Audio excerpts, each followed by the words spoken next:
to the White House. Imagine for a moment that it is the year 2030. You can instantly teleconference with your children anytime, anywhere, if they will accept the teleconference. You can speak into a computer and have your words instantly translated into any language. If you're paralyzed in an accident, you can regain your mobility. And if you lose your sight, you will regain it. Well, welcome to the future and to the 8th Millennium Evening at the White House. Tonight, we will explore the explosion of information technology and genetic research and how they are combining to shape how we live, learn, and think in the next century. I'd like to thank our sponsor, the National Endowment for the Humanities, which every day helps create informed citizens and public debates like this one. And I'd like to recognize its chairman, Bill Ferris, for his work. I also want to recognize the many members of the President's administration who are here, including Secretary Donna Shalala, Secretary Dick Riley, NIH Director Harold Varmus, NASA Administrator Dan Golden, National Science Foundation Director Rita Caldwell, Director of the NIH Human Genome Project Francis Collins, and the President's Science Advisor Neil Lane. I also want to thank the Library of Congress and the Smithsonian for the exhibits in the foyer. We are actually using some of the science that we are celebrating tonight. People from all over the world can participate in this event via satellite and over the internet, thanks to John Shoemaker and the entire team at Sun Microsystems. And you will watch video all evening on these plasma screens, thanks to Pioneer New Technologies. For the past 2 years, we have used these Millennium Evenings to showcase the art, culture, history, and science that define us as a people and as a nation. When Professor Bernard Bailyn lectured, this room was filled with historians. When Wynton Marsalis played here, it was filled with musicians. And it is safe to say tonight that we have the largest gathering of geneticists and IT experts ever assembled together in the East Room of the White House. These lectures are part of the work of the White House Millennium Council that the President and I started to encourage all Americans to use this unique moment in time to honor the past and imagine the future. And that is exactly what we will do this evening. If we pick up any magazine or newspaper these days, these are the kinds of headlines we're likely to find. Twins, unlocking the secret of identity. How the wireless world will change your life. DNA mapping, light at the end of the tunnel. We are on the brink of discoveries that are astonishing in their complexity and implications for human life in the decades ahead. But they didn't happen overnight. These revolutions have been driven by our American quest for knowledge and discovery, and the willingness of both the public and private sectors to invest in the necessary research. More than 200 years ago, before we had even drafted a Constitution, our second president, John Adams, created the American Academy of Arts and Sciences to, in their words, cultivate every art and science which may tend to advance the interests, honor, dignity, and happiness of a free, independent, and virtuous people. That same spirit is what drives us to go to the next generation internet and to find the 3 billion letters of genetic instructions to the human body. And it must continue to drive us as we educate and inspire Americans to understand these breakthroughs and continue investing in science and technology research well before we know whether it has any commercial applications. After all, when Vint Cerf and Robert Kahn found a way for computers to talk to one another, they certainly didn't imagine eBay or Amazon.com. But now, even in the face of these great breakthroughs, there are many who rightly worry that our science is developing faster than our ability to understand its implications. Because behind each of the headlines we read, we find not only great possibilities, but also profound ethical questions that we must answer together. As we gather more information, whether it is commercial transactions posted on the internet or genetic information collected by doctors, who owns that information? How will we protect our privacy? How will we make sure that knowledge about our genes is used to heal us, not deny us health insurance or jobs? What do justice and equality mean in a digital age? In one of his short stories, Ray Bradbury's vision of the year 2030 has some similarities to the one I started with tonight. The windows wash themselves, breakfast cooks itself, and a voice machine reminds you of birthdays, anniversaries, and bills to be paid, which is especially handy as one gets older. There's only one big difference. There are no people. The population has been completely wiped out, and all that's left are machines. Standing here with only 80 days left until the year 2000, we have a chance to imagine and create a very different future, one in which the revolutions in information and biology benefit rather than eclipse our humanity, where our ethics keep pace with our science, where our investments in science dramatically improve not only how long we live, but how well we live. Because unlike science fiction, how this story ends is in all of our hands. So I want to thank you for coming this evening. And we have invited two distinguished scientists to help us understand the promises and perils of information technology and genetic research. Both have won numerous awards, both have advanced degrees from prestigious universities, and both are visionaries. First, Dr. Vinton Cerf will give us a quick overview of the growth and future of the Internet. Then Dr. Eric Lander will tell us about the revolution in genetics and where it is leading us. Dr. Lander actually started his career as a mathematician. As a high school student, he even won a place on the U.S. team to the International Mathematical Olympiad held in East Germany. This was at the height of the Cold War. But when his team and the Russian math team met at the competitions, they hit it off. They spent evenings together tossing water balloons down onto the streets of East Germany in defiance. And he has been bringing people and disciplines together ever since. He's built bridges to public policy, and by contributing his time, has really added to the public debate as an NIH advisor.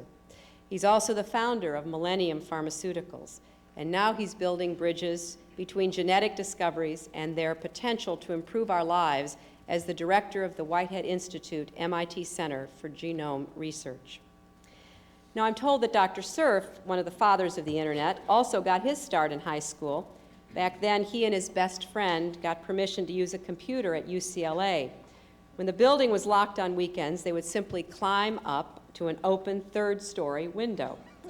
The machine was the size of a refrigerator and had the computing power of today's handheld calculators, but he was consumed by the possibility computers held and has been scaling wall after wall ever since then to fulfill it.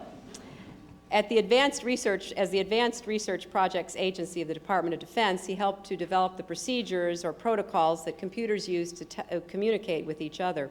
And he's chairing the new Internet Societal Task Force that is helping to make the Internet accessible to everyone. He's a senior vice president at MCI WorldCom for Internet Architecture and Technology. And I think that every parent should take heart that people who throw water balloons and scale to third-floor windows do have a future that will, in one way or another, be redemptive. Therefore, I am especially honored to introduce our first speaker, Vince Cerf.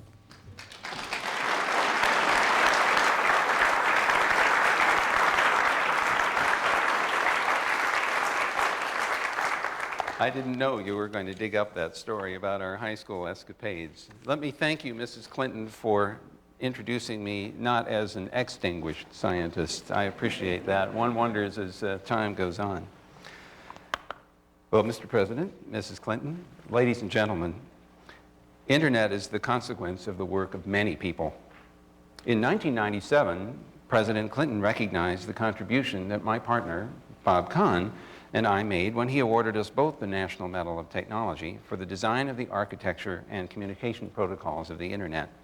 Bob is here tonight, and I'd like to acknowledge his creative leadership. Bob, would you stand up for a moment?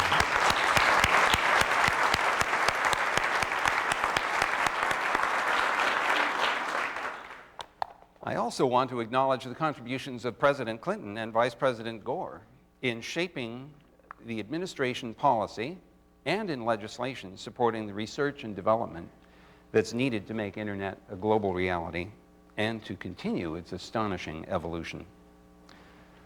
The 19th century invention of telegraph and telephone systems dramatically changed the way in which people could interact with each other. Dial tone has become the symbol of voice communication around the world. During the 20th century, we learned that computers could usefully talk to each other too, using packet switching as their data tone. You can think of packet switching as a kind of electronic postal service in which everything that moves through the system is like an electronic postcard that's forwarded from one computer to another until it reaches its destination. The special computers that perform this function are called routers, and you can think of them as forming many different bucket brigades spanning continents and oceans, moving buckets full of electronic postcards from one router to another until the postcards reach their destination. Each bucket brigade is a network, and there are hundreds of thousands of them in the world connected together to make up the network of networks that we call the Internet. Everything you know about postcards applies to these packets of the Internet. They can get lost, they can be delivered out of order, and they can be delayed by varying amounts in the net. They can even be duplicated by the net, which is not something that the U.S. Postal Service offers as a service. Of course, packet switching is about 1 billion times faster than the Postal Service or a bucket brigade would be. Now, the procedures by which computers communicate with each other and the formats of the electronic postcards that they send are called protocols. And the most basic protocol in the Internet is called the Internet Protocol, or IP for short. Now, to make the Internet service reliable, which it is not using just those postcards that I described, you have to add other layers of protocol on top. One of the most important of these is called TCP. It stands for Transmission Control Protocol, and you're getting your dose of geek vocabulary tonight. This takes care of resending to recover from a lost postcard or a lost packet, or putting the packets back in order if they've been received out of order. One sometimes hears the term TCP/IP with reference to the Internet. Those are the two fundamental protocols of the network. Now, there's another way of thinking about the power of interconnecting computers through networks, and that's to think about the way we use electrical power generation and distribution and fractional horsepower motors in our daily lives. Think about how many little motors are working for you every day to keep your ice cream from melting, to start the car, and to keep the clock turning. That's the kind of thing that we relied on in our mechanical world. Well, computers are like fractional horsepower motors, and information is like electricity. Information flows through networks and feeds computers in a fashion that's very similar to the way electricity flows through the electrical power networks and runs motors. And during the Industrial Revolution, we learned to put motors to work to magnify human and animal muscle power. In our information age, we're learning to magnify brain power by putting computing power to work wherever we need it, to work with information for us whenever we need help. Filled with software, computers allow us to use them as infinitely flexible tools. Networked together, they allow us to generate, exchange, share, and manipulate information in uncountable ways. There are about 60 million computers on the Internet today, serving about 180 million users. Internet service is found in varying degrees in over 200 countries and territories. Now, for comparison, today's telephone system has 950 million telephone lines and about 3 billion users. So Internet, despite all the hype, has a long way to go. But by the end of the year 2000, I estimate there will be at least 300 million users on the network. And a straightforward projection of the growth of the Internet brings it to nearly the size of today's telephone system by 2006. Indeed, the Internet may have become the telephone network. By that time, if our ability to do internet telephony works out as well as some of us hope it will. Some people are confused about the relationship between the World Wide Web and the internet. Internet provides the plumbing to transport data for a variety of applications, and the World Wide Web is one of them. But there are others, including electronic mail, internet telephony, internet radio and television, which is how we're multicasting this event tonight over the net. Group interactive games, collaboration tools, and a host of other applications. Today, almost 8,000 radio stations put their audio on the internet. And on the net today, there's also a little bit of video and a certain amount of telephony. Speaking of which, my colleagues and I back in the 1970s did experiments with voice on the internet. But we had so little capacity in the system that we had to compress the voice to shrink it down to a smaller number of bits per second. When you talk on the telephone net today, you're using 64,000 bits per second of capacity to deliver the sound. But on this very small little internet in the 70s, we had to squeeze it down to 1,800 bits per second. It worked very well, except one little side effect. It made everyone sound like they were Norwegian. But apart from that, it worked very nicely. Mobile access is also emerging with wireless local area networks, digital cellular telephones, and mobile data radios, which allow your computer to connect to the internet over the radio net. Now, in addition to conventional desktop and laptop computers, there are many other devices that are becoming internet-enabled. Things like internet televisions, two-way radio pagers like this one that can do email on the internet over the air. Now, you can see it has a keyboard that's suitable for people who are 3 inches tall. But apart from that, it's a minor detail, everything else works. Cellular phones today can surf the World Wide Web. You'll be able to program your VCR by pulling up a page on the web, clicking on the programs that you want to record, and the instructions to do that will go through the net to your VCR. This beats trying to find an 11-year-old to help you do it. And by the way, once the VCR is on the net, it can find out what time it is and get rid of the flashing 12 that's on everywhere. Indeed, many kitchen appliances, such as the refrigerator and the washing machine, may be online in the future. And there are some pretty funny scenarios that result from that. For example, the bathroom scale that sends your weight to the doctor, and that becomes part of the medical record. Unfortunately, this same information may get to your refrigerator, which will refuse to open because it knows you're on a diet. The refrigerator could scan the barcodes on items that were put into it, so it could keep track of what was in the refrigerator and how old it is. So you might get an email from your refrigerator warning you the milk is 3 weeks old, and it's going to crawl out on its own if you don't do something about it. It might even compose a potential shopping list for you based on what it knows you've bought in the past.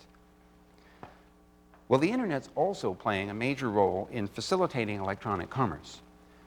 By 2003, electronic commerce of all kinds may reach somewhere between $1.8 and $3.2 trillion in value.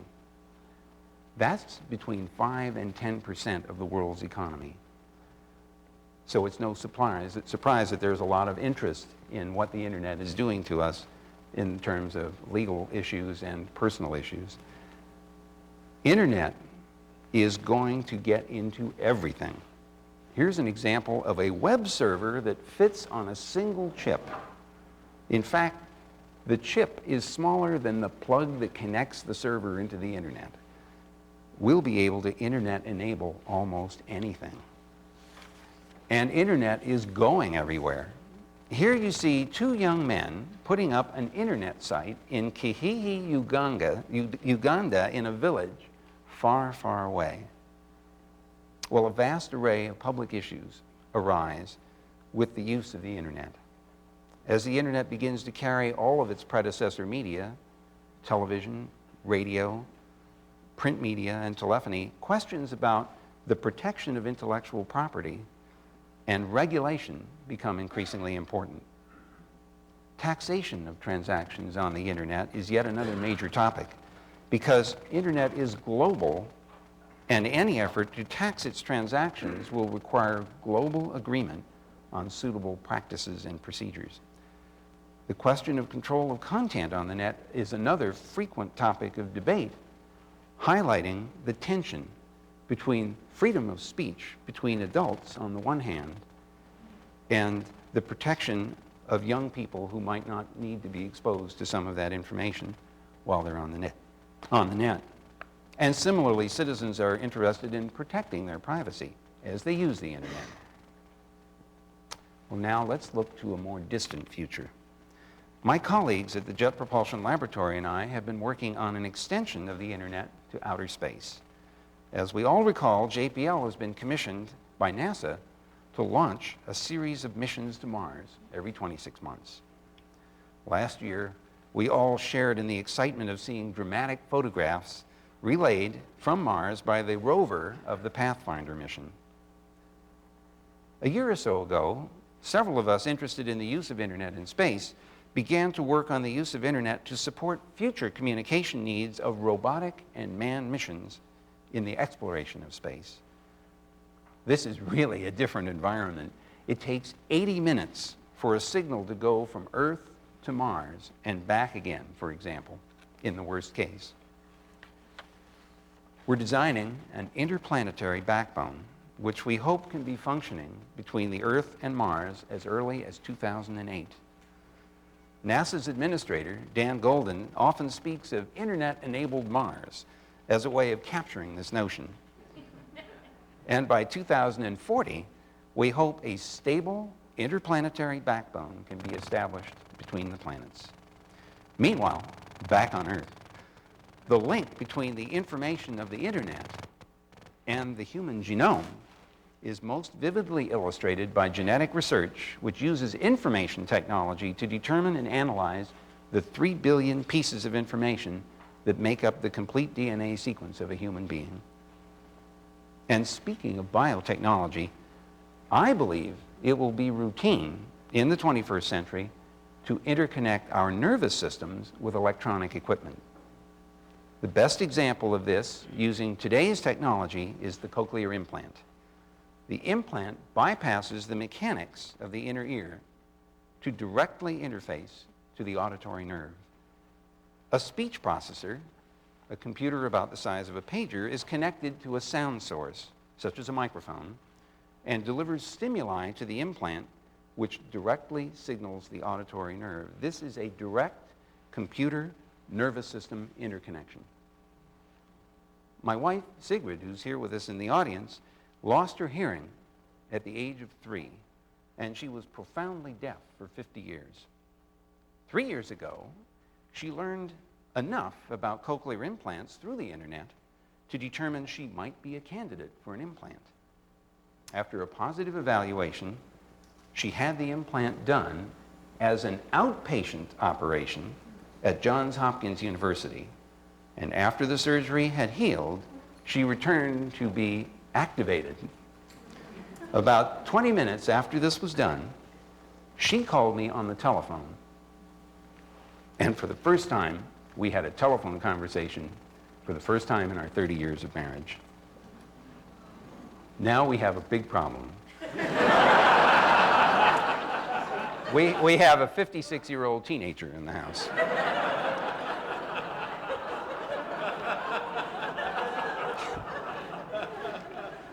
She uses the telephone regularly. She listens to radio and television. She carries a variety of patch cables that allow her to connect her computer speech processor to any source of sound. And on airplane trips, she just plugs into the armrest. She doesn't have to wait for the headphones. Sigrid's surgeon, John Niparko, is here tonight, too. John, would you stand up for a moment to be recognized?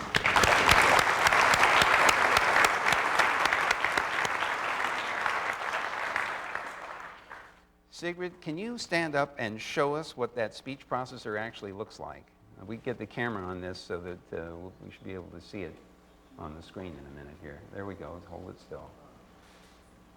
And Sigrid, could you tell us what it was like to suddenly regain your hearing after 50 years of silence? It's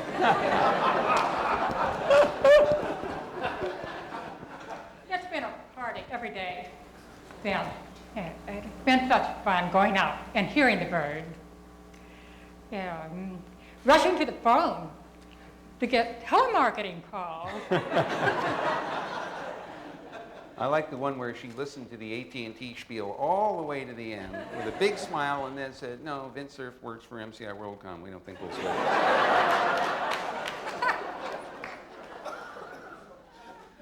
And a peak experience is being able to hear and recognize the voices of President and Mrs. Clinton on the radio. That's neat. Thank you, Sigrid.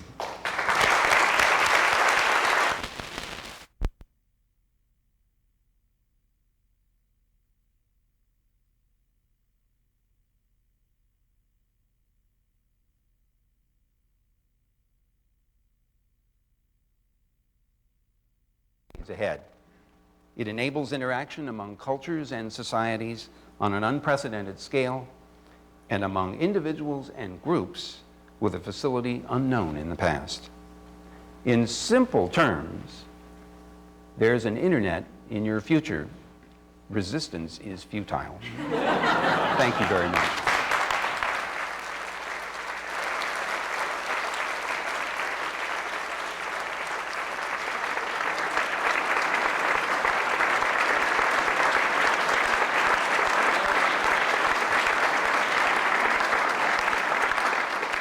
Thank you very much, Vint. Thank you, Sigrid, for being part of this evening and for that demonstration. Vint told us about how one information system is changing our lives and foreshadowed what will happen when it becomes even more possible to be combined with biotechnology. Now to explain the information system known as the genome is Dr. Eric Lander.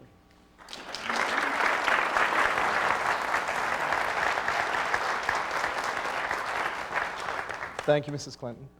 I want to thank both the President and the First Lady for their invitation to speak here tonight.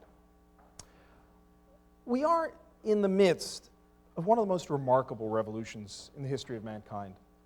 The revolution was sparked by scientific curiosity about life, but its consequences will be so far-reaching as to touch every aspect of society. It is an information revolution, unlocking databases of human heredity and evolutionary history. It is a medical revolution, holding the prospect that our children's children will never die of cancer. And it is an intellectual revolution that may reshape, for better or for worse, our notions of human potential. I refer, of course, to the revolution in genetics and genomics. Now, genetics is the study of biological diversity within a species. And this is my favorite slide to illustrate the spectacular degree of diversity in our own species. It's a famous old picture of Wilt Chamberlain and Willie Shoemaker, and it shows the wonderful range of differences in such traits as height, weight, skin color. But it's also emblematic for me of the many differences you don't see in susceptibility to heart disease, cancer, asthma, and diabetes. All these differences are underlain by the action of multiple genes working together with environment. Now, to geneticists, such differences provide clues to the common biological mechanisms at work in all of us. Genetics is quintessentially a child of the 20th century, born in the opening moments of this century. Now, of course, genetics does go back to Gregor Mendel's experiments with peas in 1865, but the work was largely ignored for 35 years. The real explosion began with 3 papers that rediscovered Mendel's work, the first of which appeared, as if keeping an appointment with history, in January 1900. Now, at the start of the century, heredity was known to obey certain laws of transmission, but the hereditary information itself was a complete mystery. By quarter century, heredity had a physical basis and a cellular structure, the chromosomes. Chromosomes carried genes, whatever they were. By mid-century, heredity had a molecular basis in the form of deoxyribonucleic acid, DNA. It was clear that DNA somehow encoded the instructions to make every protein in our body, the hemoglobin in our blood, the keratin in our hair, and the olfactory receptors with which we smell the fragrance of a spring day. But at the same time, it wasn't possible to read even a single gene. Now, 3/4 of the way through the century, the recombinant DNA revolution burst on the scene, making it possible not only to read DNA sequences, but to isolate, modify, and propagate genes, giving rise to the entire biotechnology industry. And now, as the century draws to a close, we're turning from the study of individual genes, genetics, to global views of all genes simultaneously, genomics. We stand on the verge of having the complete sequence of the human genome, the complete 3 billion letters of genetic instructions for the human being, comprising roughly 100,000 genes. Biologists will barely pause to mark this milestone, eager to race on to understand the information in the genome. But we should reflect a moment on the extraordinary journey, covering nearly 10 orders of magnitude, 10 powers of 10, in 10 decades. Genetics has been largely the story of undirected, curiosity-driven research, arcane experiments about fruit fly families and bacterial defense mechanisms that paid huge dividends. The Human Genome Project itself is the handiwork of thousands of scientists around the world, in academia and in industry. But the American people and their government deserve special credit for having had the vision to launch this project more than 10 years ago, to invest in basic science when its benefits were still unclear. And I particularly want to acknowledge the leadership of Dr. Francis Collins, the director of the Human Genome Project, who is, of course, here tonight.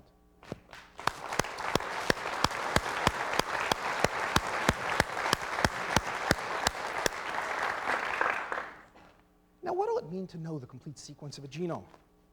The right analogy, I believe, is with the discovery of chemistry's periodic table of the elements in the late 1800s. The recognition that all of matter could be described in terms of about 100 building blocks set the stage for chemistry in the 20th century. It rendered chemistry finite and predictable. It gave rise, on the one hand, to the chemical industry, and on the other, to the theory of quantum mechanics. Well, genomics is now providing biology's periodic table. Not 100 elements, but 100,000 genes. Not rows and columns, but a more complex tree showing the similarities amongst genes. But the effect will be much the same, to render biology finite. Scientists will know that every phenomenon must be explainable in terms of this measly list of 100,000 components. And just as the chemistry textbooks have the periodic table in the front cover of the textbook, so too will biology textbooks have the sequence of the human genome. Conveniently, one human genome fits snugly on a single CD-ROM. How is genomics being used in medicine? First of all, to find genes for disease susceptibility. This can be done by correlating the inheritance patterns of a disease in families with the inheritance pattern of chromosomal regions, to home in on the location of a disease gene and discern its nature.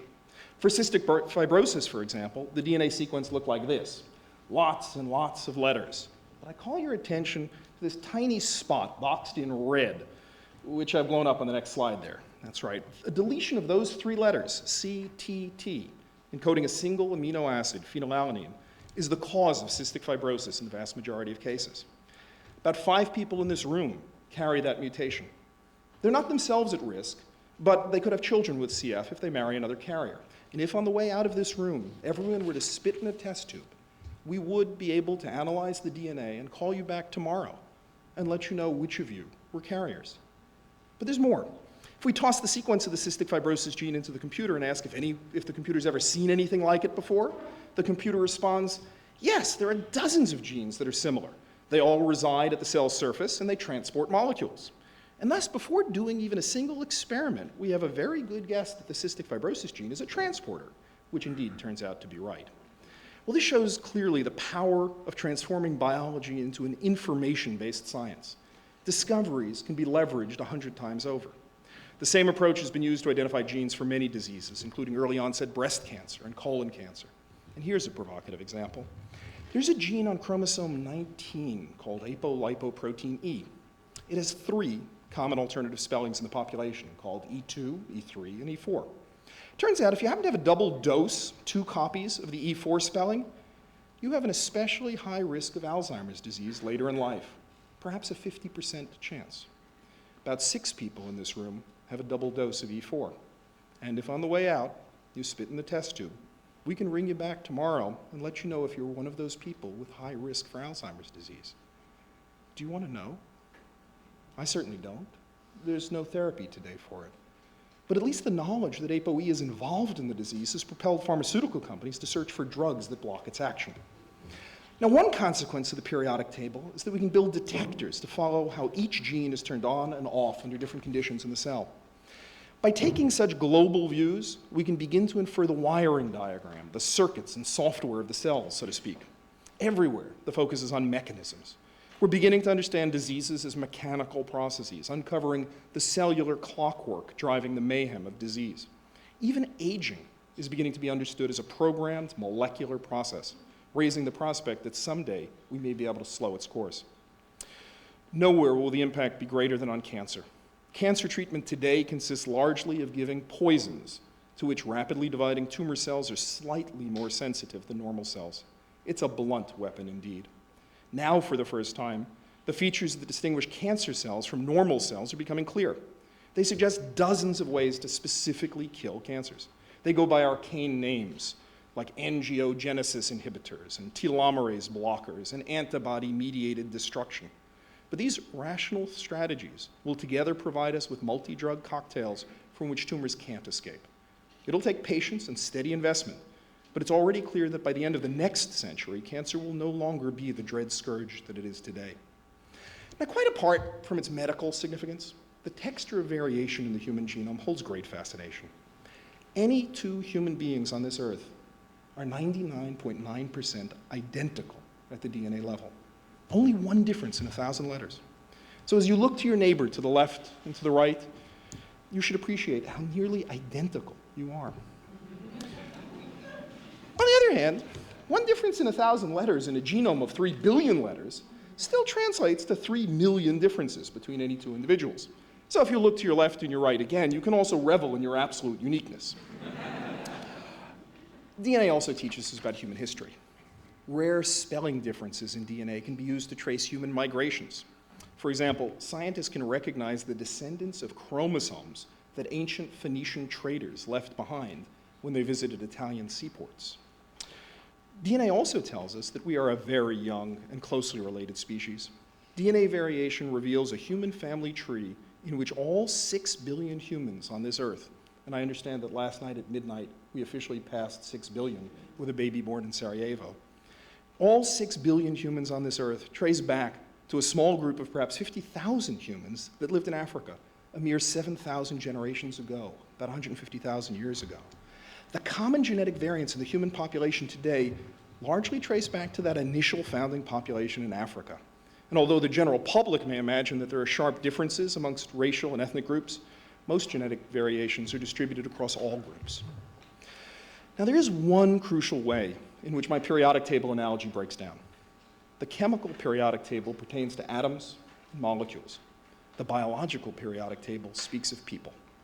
The social consequences of genomics will be far-reaching, and I hope we'll have an opportunity to discuss them this evening. Let me touch on them very briefly. In the short term, the most pressing challenges will be to deal with a flood of genetic information. The key issue, I think, is privacy. We must protect the privacy of genetic information so every citizen can get the information essential to their health without fear of repercussions. Should insurance companies have a right to know genetic information before providing health insurance? What about employers, the government, even overzealous journalists? There's been some progress in passing laws to prevent genetic discrimination in group health insurance, but there's currently no protection for individual health insurance, employment, and general privacy. There's much work to be done. Now, in the long term, the most unsettling question will be whether we should ever re-engineer the human genome. Well-meaning enthusiasts are sure to begin proposing ways to improve the human genome, to prevent cancer, slow aging, enhance memory. Concerning this last possibility, I'm sure you've all read that Princeton University, my alma mater, has expanded its educational mission. Biologists there are producing smarter mice by adding genes for certain neurotransmitter receptors. But the notion that we can improve humans with a quick gene fix is, of course, naive. Human physiology is a delicate balance, and simplistic efforts are likely to do more harm than good. Just imagine the prospect of a product recall for a gene introduced into the human population that we later realize wasn't such a good idea. Now, we can delay these prospects for a while by emphasizing our profound ignorance, but that's only a temporary solution. There will come a time when we can do such things safely, and we must discuss what we should do. Should we ever make a human being in someone's image, according to someone's plan? Would crossing this threshold turn human beings into products of manufacture? If we cross this threshold, can we ever return? And then finally, the most important issue may be the subtle ways in which genetic knowledge influences our own views of human potential. There is a risk that we may fall into a naive biological determinism viewing individuals as specified by their genes, limited by their genes. This would be a colossal mistake. History is littered with supposedly scientific pronouncements about the limits of women, of African Americans, of Southern Europeans, of Asians, of Jews. Science has done a singularly poor job when it has sought to define limits on the human spirit and on human potential. Now, we need more nuanced ways to understand the role of genes and the range of human diversity. I'm particularly fond of this poster from an exhibit at the Musée de l'Homme in Paris. It reads, "Tout parent, tout différent." Can be translated two ways: all the same, all different, or all related, all different. And this is, of course, a central theme, perhaps the central theme in the American conversation. When Thomas Jefferson wrote in the Declaration of Independence, "We hold these truths to be self-evident, that all men are created equal," the words, in fact, had a rather narrow meaning. But they have grown with the country, reinterpreted through the centuries, by Elizabeth Cady Stanton at Seneca Falls, by Abraham Lincoln at Gettysburg, by Martin Luther King on the steps of the Lincoln Memorial. That fundamental credo that people must be judged for how they act, not for accidents of birth, will have even greater importance as we develop thousands of new ways in which we could, in principle, subdivide people. What a remarkable time. Genomics is opening breathtaking horizons in scientific understanding and medical progress. At the same time, it is presenting us with complex social choices. I know of no scientific field in which it is more exciting or more important for us all to imagine the future. Thank you very much.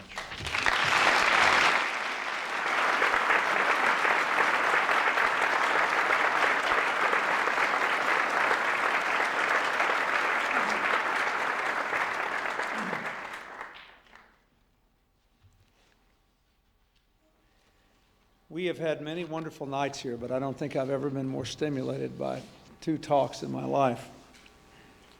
Thank you, Dr. Cerf. Thank you, Dr. Lander. I would like to also say a word of appreciation to Hillary. I think that as our time here draws toward its close, it's clear that she has been, I believe, the most active and innovative First Lady since Eleanor Roosevelt, but perhaps these Millennium evenings will last longer in the imagination of America than virtually anything any of us have done, and I thank her for that.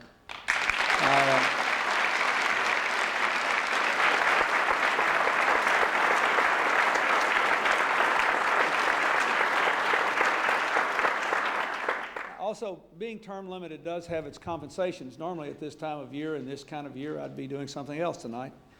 And yesterday I called the vice president to rub it in to describe what I would be doing tonight. And I was having a very good time turning the screw about how fascinating this was going to be. And finally he said, "That's okay, you need to be there more than I do." But the jokes about my technological and scientific limitations are legion around the White House. So I have been thinking of all these questions. Do I really want a mouse smart enough to go to Princeton?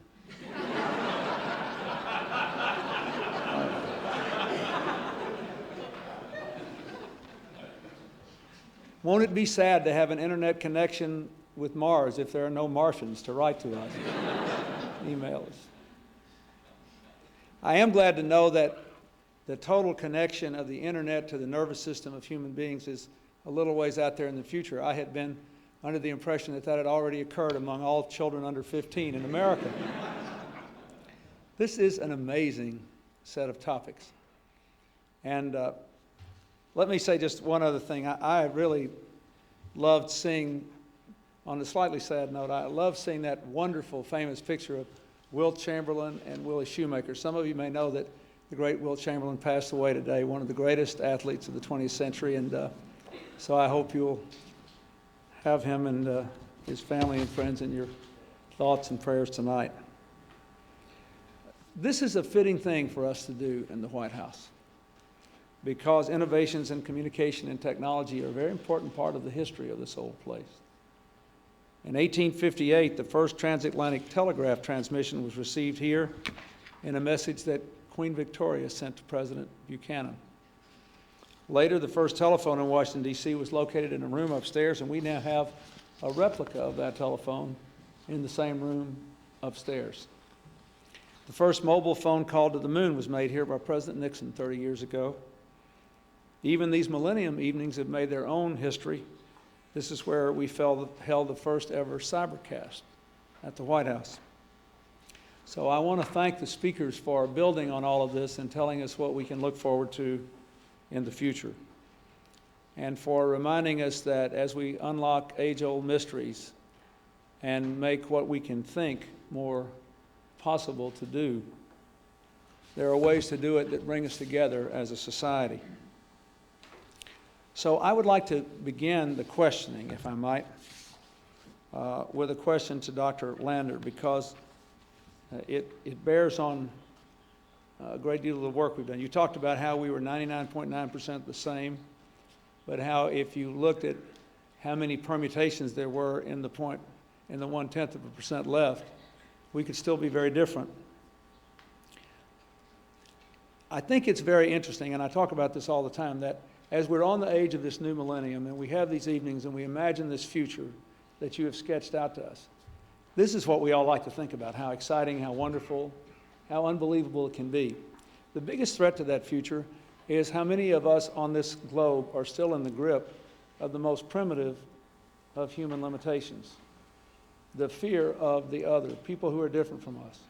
And we see all over the world, from Bosnia and Kosovo to the Middle East, Northern Ireland, to the tribal wars in Africa, how easily the focus on our differences, that 0.1% is what matters, can lead first to fear, and then to hatred, and then ultimately to dehumanizing people who are different. And it's very interesting, as someone who grew up in the segregated South and lived with the whole terrible and yet beautiful struggle of the civil rights years, to think that there were in my hometown people who were dehumanizing other people because of the 0.1% difference between them is quite an awesome thing to contemplate. So I would like to ask you if you could say, in ways that would make sense to us, explain to us a little bit, what is it that makes us the same, and what is it that makes us different? And how could we communicate this scientific knowledge to people in a way that would diminish the force of racism and other bigotry in the world in which we live?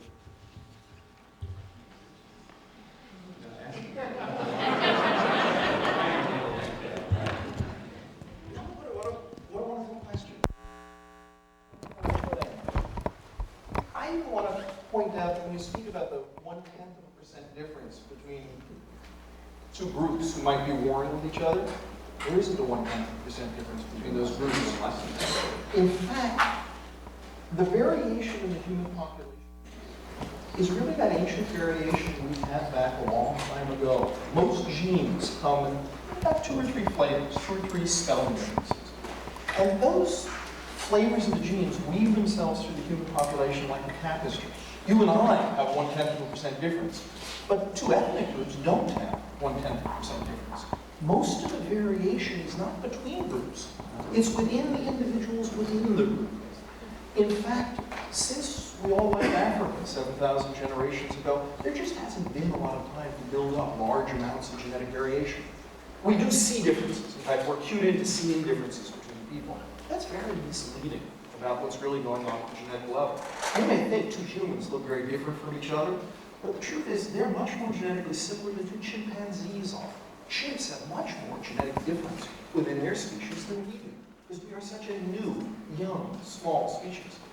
And so, in fact, there are not significant genetic differences between warring parties in most parts of the world. The geneticists going in could not find those differences. Indeed, it may help, I don't want to be naive about that, but it may help for folks to know that the differences that are out there are woven in every population. Maybe they're at slightly different frequencies, but they're throughout the whole population. I don't imagine that'll solve prejudice and that'll solve racism, but in fact, I don't see a scientific basis for drawing lines between people there. So you're saying that racism isn't a spelling error? No. It's not anything as simple-minded as that at all. Sure, there are genes that control differences in appearance, and some of them have been selected over the years. But in fact, they don't represent the majority of the variation in the genome. And I, as a geneticist, and I think most of my colleagues appreciate that those are not the places to draw lines. So therefore, that's not an excuse. That's wonderful. No, I think the interesting variations, Vint, are the variations in things like the number of color receptor genes you have. Some folks have 2 red receptors or 3 red receptors, and do they see the world differently? There's a lot of wonderful texture of variation out there, but it's not a variation that ought to be dividing us. Good. Well, I'm going to bring this back to the internet with Omar Wesso. You started as a youth playing around with computers, and now you're an internet analyst and an entrepreneur. I wanted to ask, basically, we have seen numerous wonderful and unanticipated uses of information technology develop. You mentioned electronic commerce. I wonder, how can we encourage more young people and adults move from being consumers of these future innovations to being creators? Actually, based on what the president observed, I'm not sure we have to encourage too much. I think that most of the innovation that's happening in my field is happening among young people between the ages of 9 and 20. One of the sons of an FCC commissioner is already teaching his 3rd grade class how to make web pages. And I think, don't look behind you, there's a 13-year-old gaining on you. I honestly believe if you're looking to understand where the future of the net is going and all of its technologies, don't ask an old fart like me. Go talk to the kids that are teenagers or in junior high school, because they're the ones that are going to decide what things they want to buy, what services they want, what new products they're going to build, and a lot of them will do it themselves. So in a funny way, I'm not sure that we have to work very hard to achieve what the objective you're suggesting. These kids have adopted the net. It's theirs. The one message I get from them is, this is our network, don't screw it up. Well, Mrs. Clinton, let's go to the internet. All right. This is one of the real joys of being able to have these evenings, is to have questions that come in. And so, do we have a question that we can put on my screen? Or All right. do I have to... Ellen, if it's on that screen, why don't you read it? Yeah, that was supposed to happen. Well, here we go. It's not perfect By the yet. magic of technology. Well, that's it. on your page. How many engineers does it take to... Somebody just said one of the postcards got lost. This is from Seattle, Washington, and it's to Vint Cerf, and it says, at our current pace, do you think we'll gradually lose our interpersonal skills and become more and more isolated from each other? Are we losing our tribal or village human experience in exchange for a purely impersonal technical one? Thank you, Uncle Dave. This reminds me of the glass window syndrome. Whenever we get into an automobile and we start driving, we're isolated from the world by a sheet of glass. And boy, what does that do to change our behavior?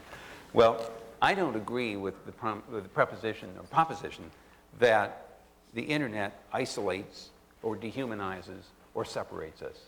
I don't think it does any such thing. I think that it connects us in ways that we never could be connected before. I see preservation of culture. I see the sharing of experience. I see the sharing and preservation of history in that medium. I discover people in places that I never would have discovered before were it not for the spread of the net. And I think, frankly, the travel industry is going to benefit more than any other segment of the population, because people discover other people with common interests that they otherwise could not have encountered, and then they want to go and meet them. And so my guess is that the net is actually going to create a far greater global conversation than we ever had before, and it will create virtual villages of people with shared interests that couldn't exist except in the world of cyberspace.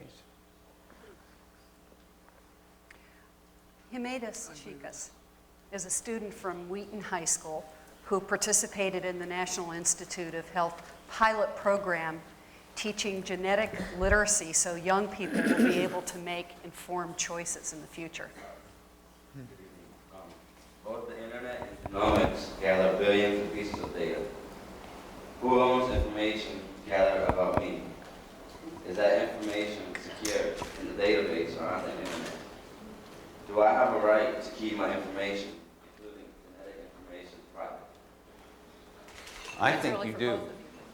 And it seems to me that it's no different than any other personal information that might be about your income or your financial situation or other personal activities. Of course, the problem is not the technology.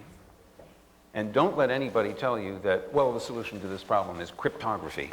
It's actually a powerful tool, and it's a good, useful tool to have. But what is really at issue here is how we decide as a society to treat that information. How do companies and other organizations who obtain it in the normal course of work, if it's medical transactions and medical treatment and things like that, how do we decide as a society to treat that information? And in my view, that information is just as private as anything else that we would consider personal information. But in order to protect it, we have to decide that's what we're going to do. I mean, you say that he has a right to that, and that's because you recognize his right. But I don't know that at law we do recognize that right yet. I think, in fact, we have to go quite a ways to protect the right that we feel you should have to control your own genetic information. Do you have a right now to stop someone who takes your blood for a particular test, medical test, from doing 10 other tests to it? It's not at all clear in the law you do right now. Do you have a right to stop me from taking a cocktail napkin that you might have wiped your face with and do a DNA test on it? It's not clear you do right now. I think, in fact, if we're going to make sure that you have an opportunity to seek genetic information for your own benefit, we're going to have to protect it. And I think we're going to have to protect it with law, to recognize that right, to let you sue for that right, and to make sure that everyone respects that right. And I know there's a lot of effort to do that right now, and I think it's one of the most important remaining works to make sure that the Human Genome Project itself delivers a society that citizens can really use. And I really, for my part, endorse the efforts to pass such legislation. I really call on everyone to get to it. Could I ask, since we've got two very prominent... right, you guys have more to say about this. Yeah, right. What's the situation let me just say right this. We've been working on this, and it's very important to me because I'm a fanatic about this issue. Good. I want unlimited scientific discovery, and I want unlimited access, applications, but I think, you know, we don't want people to lose their sense of self and the fragility of their personhood here in some sort of assault. So we've been working on this. What you said sounds great, but it's not as easy to do as it sounds. So I think it might be helpful if I could just ask Secretary Shalala, who is in charge of one piece of this, which is our efforts to protect the privacy of medical records, just to talk a little bit in practical terms about what we're doing to respond to this young man's question. Donna, would you, there's a mic. I think the most important thing I should say to this young man is that actually the answer to his question is it depends on what state he lives in. Right. Euphoria. Right. But the one thing I can tell you is that there are more federal protections on your Blockbuster card than there are on your health information. And that is, no one could go to your local Blockbuster and ask what movies you rented, because there actually is a federal law that protects your Blockbuster record and the videos that you rent. What we're trying to do is to set out a set of principles, and we'll probably end up putting in place some regulations if Congress doesn't act. The President has been urging Congress to act. But the fundamental principle is that healthcare information ought to be used for healthcare purposes, and anyone that doesn't ought to be held accountable.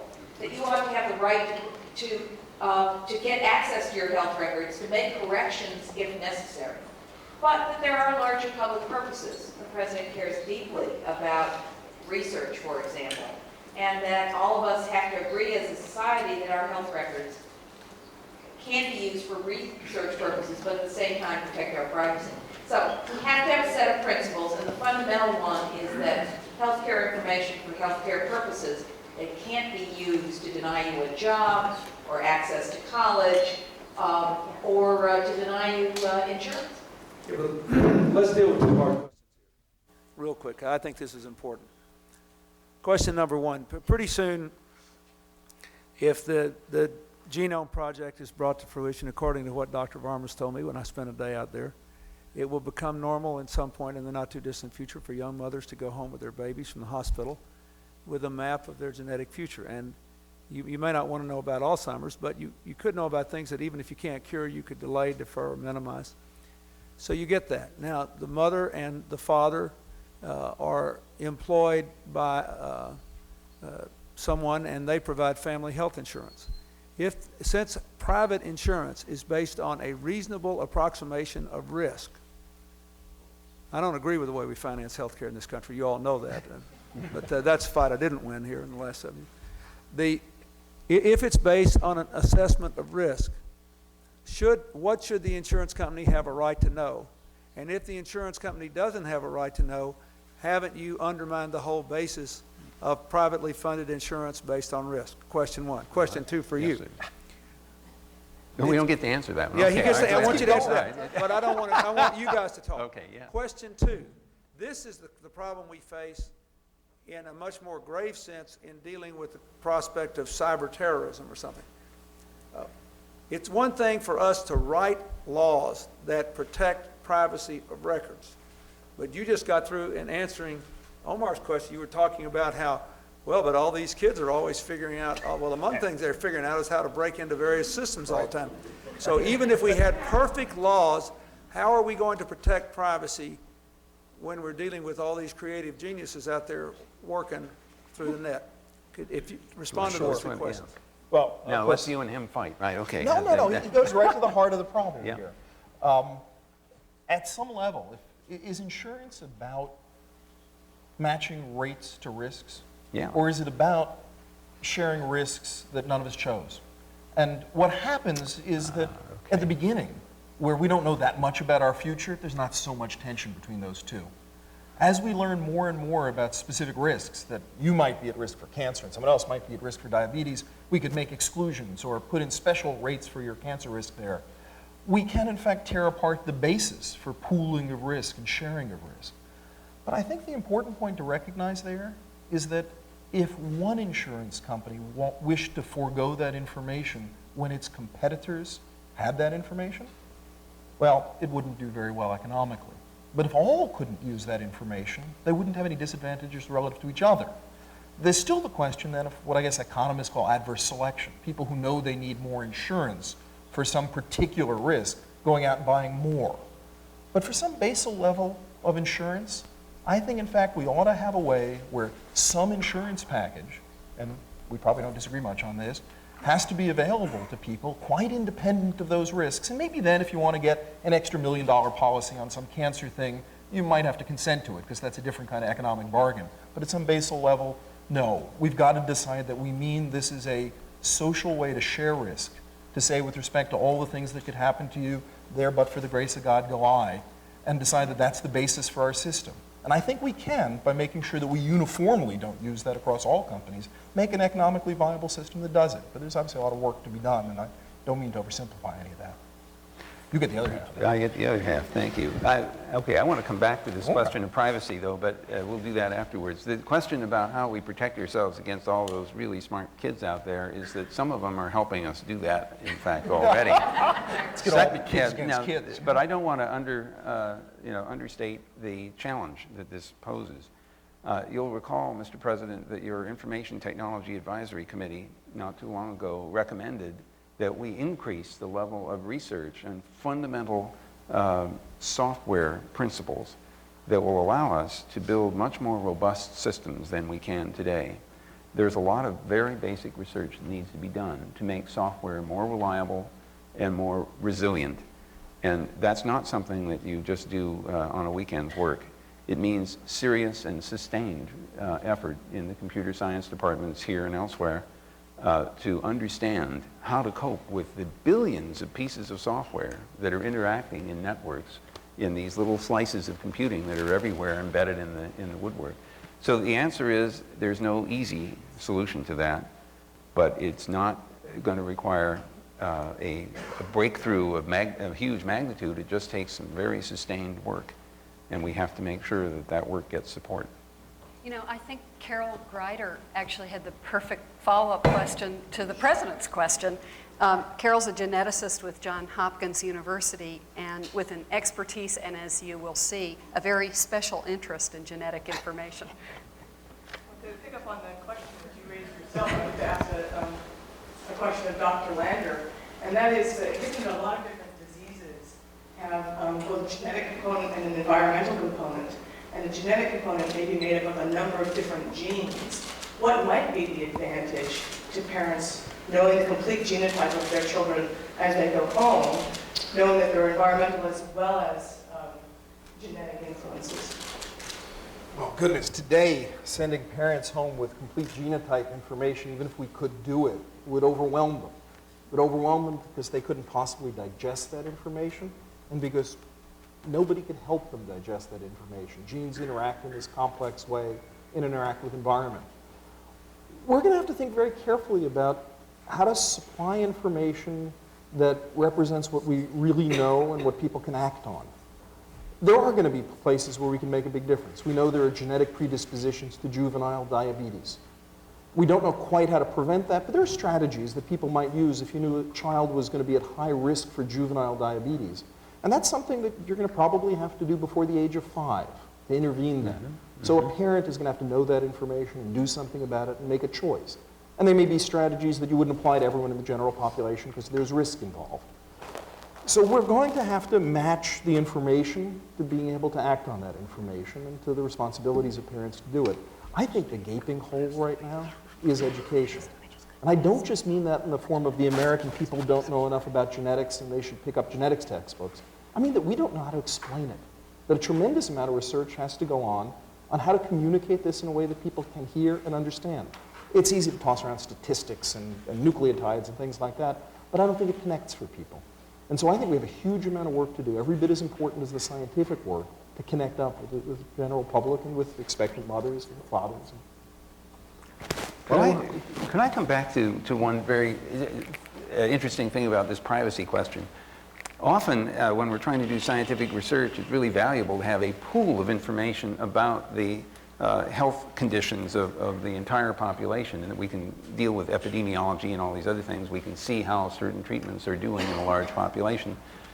Now, normally the way we deal with this is we decouple the personal information, the identifying information, from the medical information. And that sort of works for almost all the cases I can think of, except genetic information. And here's why. The complete genetic sequence of a person is the most definitive fingerprint I can think of. It defines the person. And so if complete genetic information is available to you, and that's associated with any of the other medical information, somehow or other, that's the ultimate fingerprint. You can't decouple the personal information because it is the personal information. It's enough to go back and find so what are we going to do about that? We're going to sign you up for the committees thinking about how, in fact, we can parcel out that information in ways that we can still do research and still protect privacy. I think both are important. If we default on being able to do research because of an undue fear that information will leak out, I think we will disadvantage people. Okay. If, on the other hand, we let that information leak out, we will also do great disservice.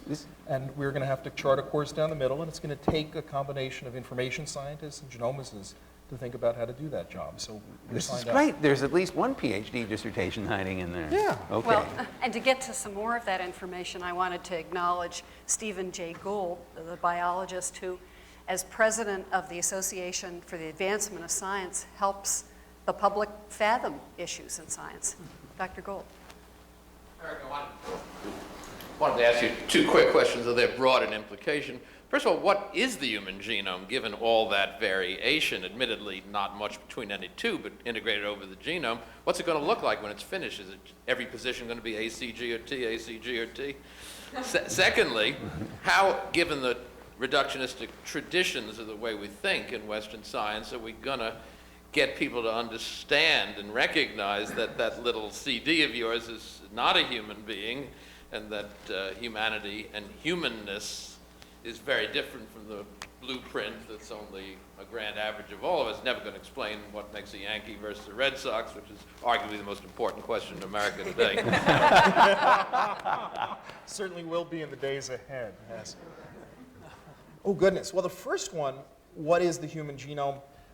To a first order approximation, it'll be a list of A's, T's, C's, and G's, just like you've got lists of ones and zeros. Yes. And it'll be an arbitrary sequence from one person, or actually a harlequin of sequences from different people. And we won't fuss much over the one letter in 1,000. As time goes on in the years ahead, each of those letters will get annotated to say, this is a spot of variation. This is a spot where, you know, you've got a gene that frequently comes in a couple of different forms. And that'll get layered on and on. Every single nucleotide of the human genome does vary in somebody in the population, but the ones we're interested in are the common ones where we might stand a chance of understanding medical significance.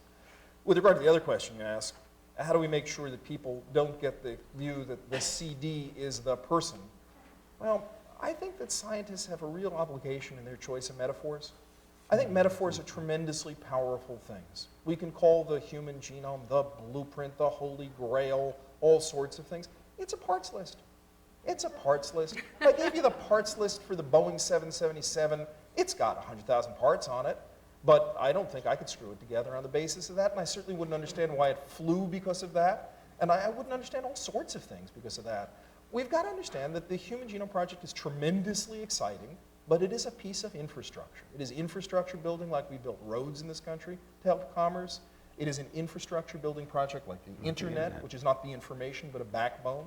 And we've got to make people understand that despite all the wonderful highfalutin talk about genomics, it is the beginning, not the end. And I don't expect to be able to read out human nature in that code.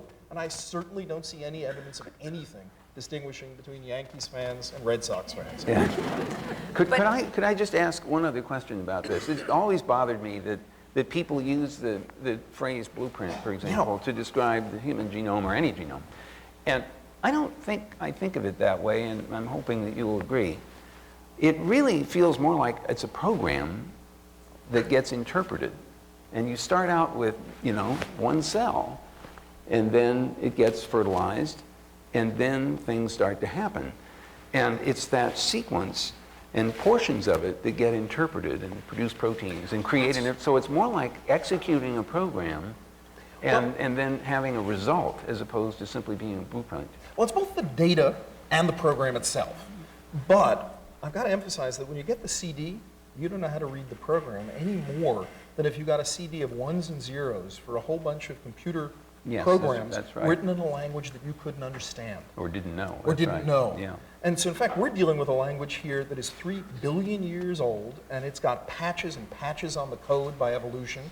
It's never been documented very carefully. You think you've got problems with documentation. This stuff hasn't been documented. Wait a minute. Is there a Y2K problem with the human genome? There's a Y3 billion problem. That's the issue. Well, I'm not worried about that.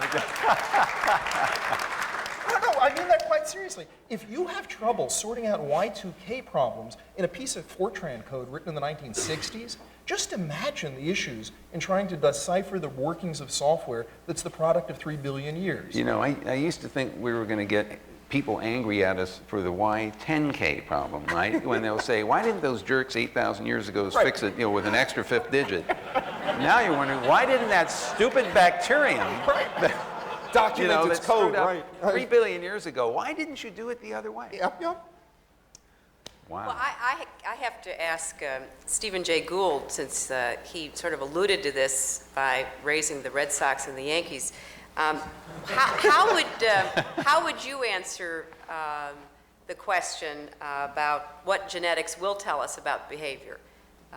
Is a Red Sox or Yankee fan bred in the DNA? What is it we're going to find out about behavior? No, it's certainly not. There is a basic human nature based on the very minor extent of the differences that Eric so well specified, but most of what interests us is the enormous cultural overlay, which is obviously permitted by our common genetic nature, but that's not a particularly informative statement. Thank goodness the richness of our differences and our cultures is not so specified, and what is influenced is enormously flexible, and that will preserve our diverse humanity. And so biology will join culture and even give us some liberty thereby. Mary Davidson, as Executive Director for the Alliance of Genetic Support Groups, you represent people with genetically based conditions. Yes.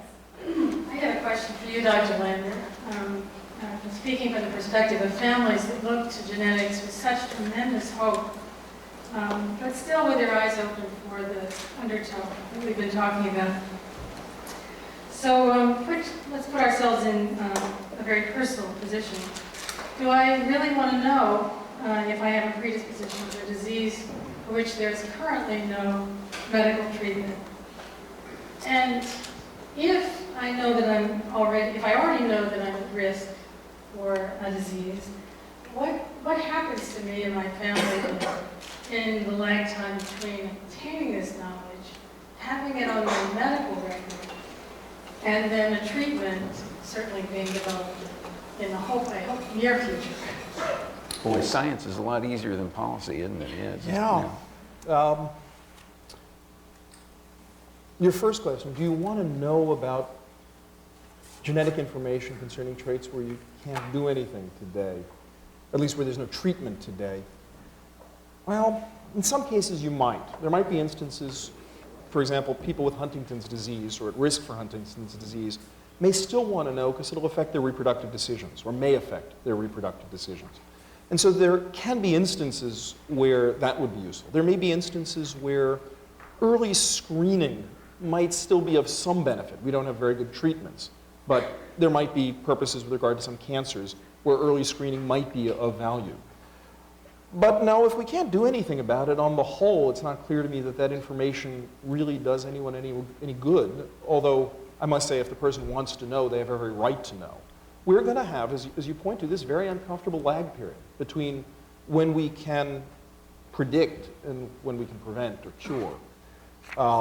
It's going to vary tremendously. For some diseases, it might be a couple years, and for other diseases, it could be a century, because we might not have a way to get into the right cell in the brain to be able to do something. We have to be honest about that genetics holds tremendous promise, but it doesn't guarantee that understanding is a cure.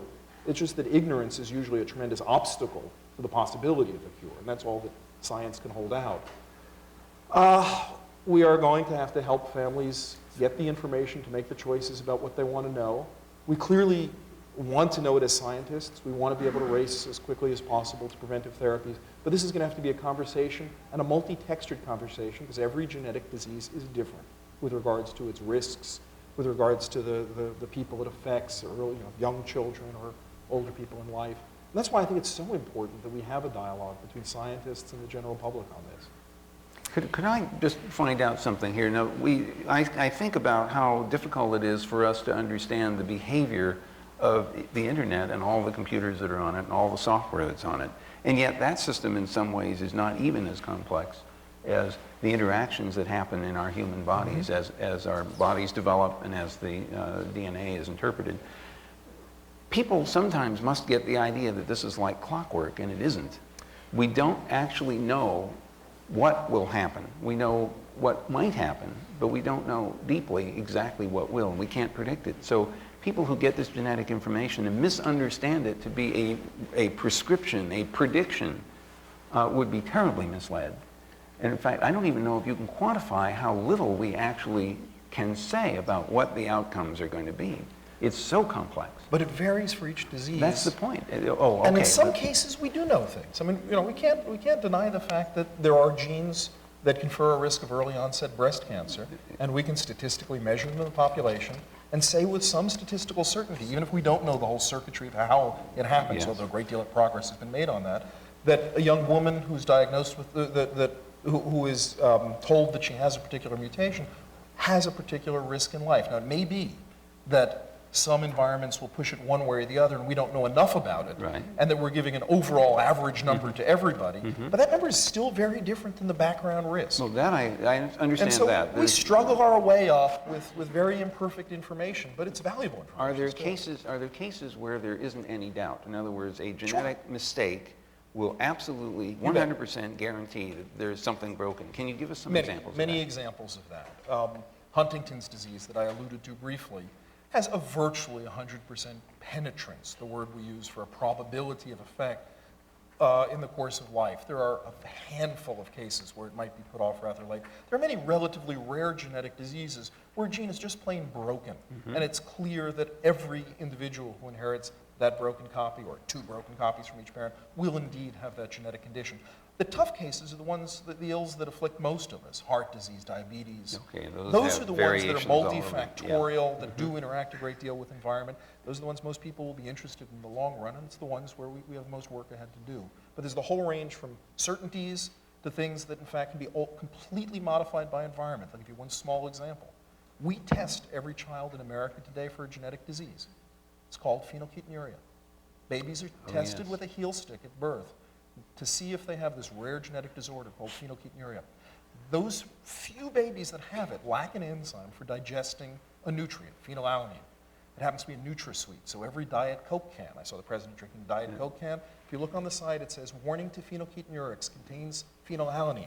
It's a genetic warning on your Diet Coke can and you there. can't digest, you And can't... the point is they can't digest that nutrient, and if they have it from birth, it will build up and poison their brain, and it's a 100% genetic form of mental retardation, except that if you know it, you can put them on low phenylalanine diets from birth, and you can they'll have normal eliminate the problem intelligence. or minimize You've it. got there an instance where we've got something that's completely genetic, but of course it's completely changeable with environment.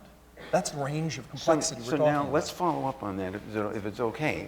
Now suppose we know this. We know that we've got that broken gene. Yep. Now you said let's change the diet to deal with the side effects. But the Well, next this one lucky case we could, yes. yep. Now, so is there anything else that we might anticipate? Can you actually imagine genetic therapy that goes and does something that will correct the problem? Is Sure, that you can possible? imagine pharmaceutical companies developing a small molecule drug that tickles some other gene to make up for that deficit. And that actually happens. There's strategies like that. You can imagine gene therapies where some kind of a viral vector restores the missing gene. A clotting factor, for example, into some cells in the body.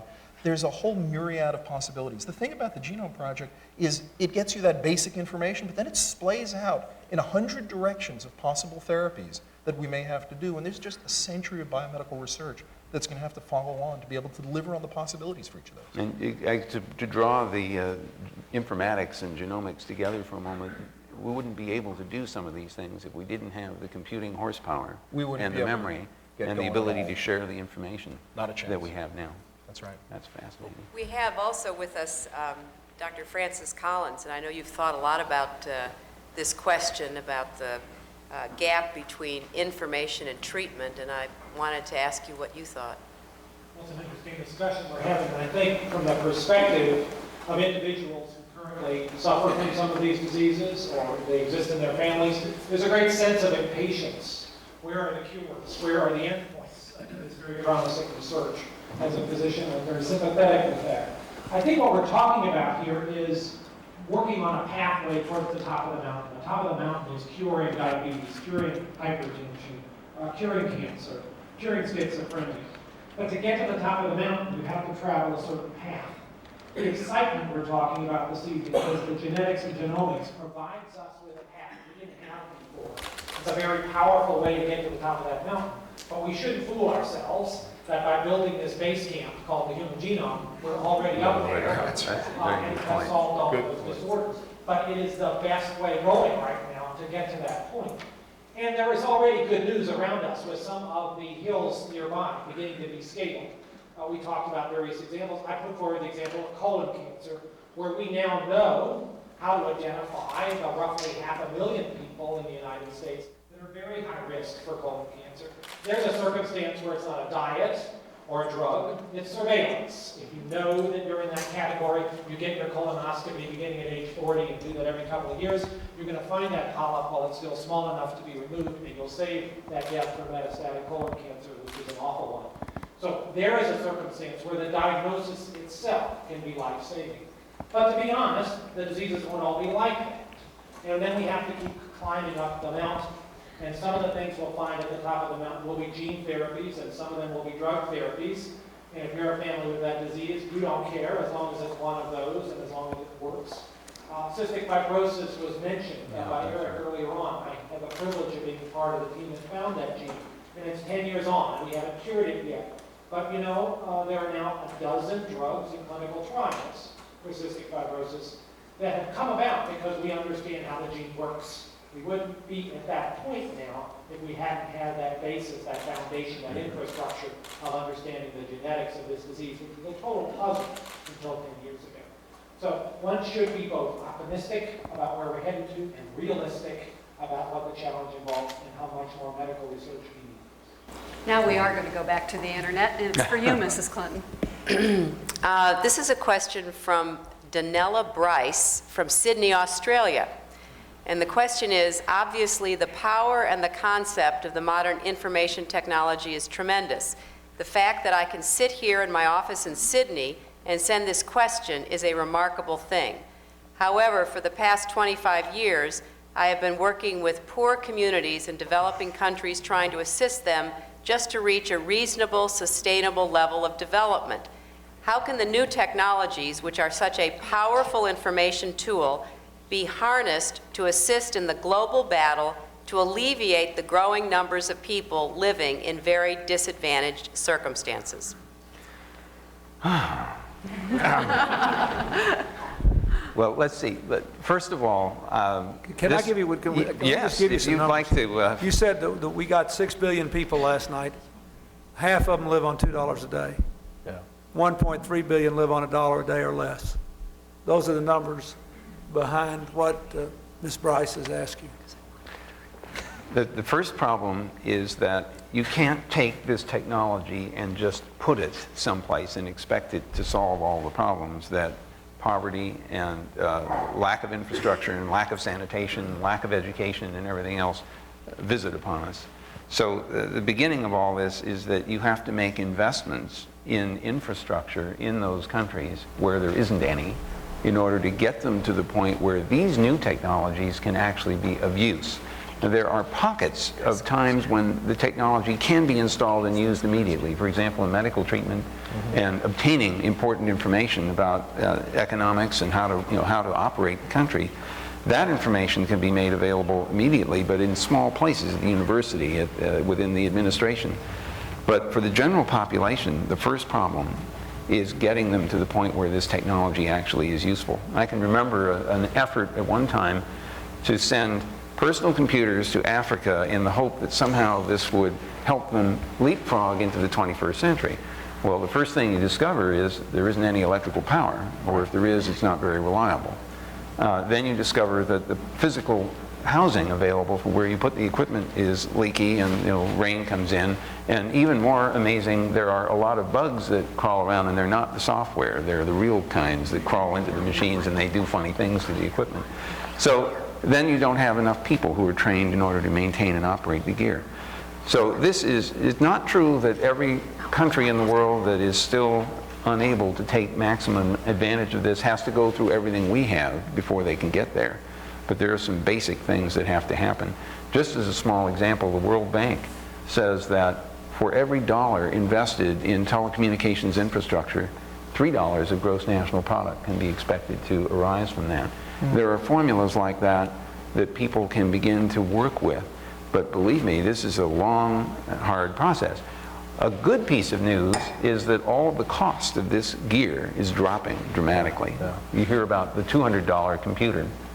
These are consumer prices by our standards. They are still sky high by the standards of countries that President Clinton mentioned. But the fact is the technology is rapidly becoming less and less expensive.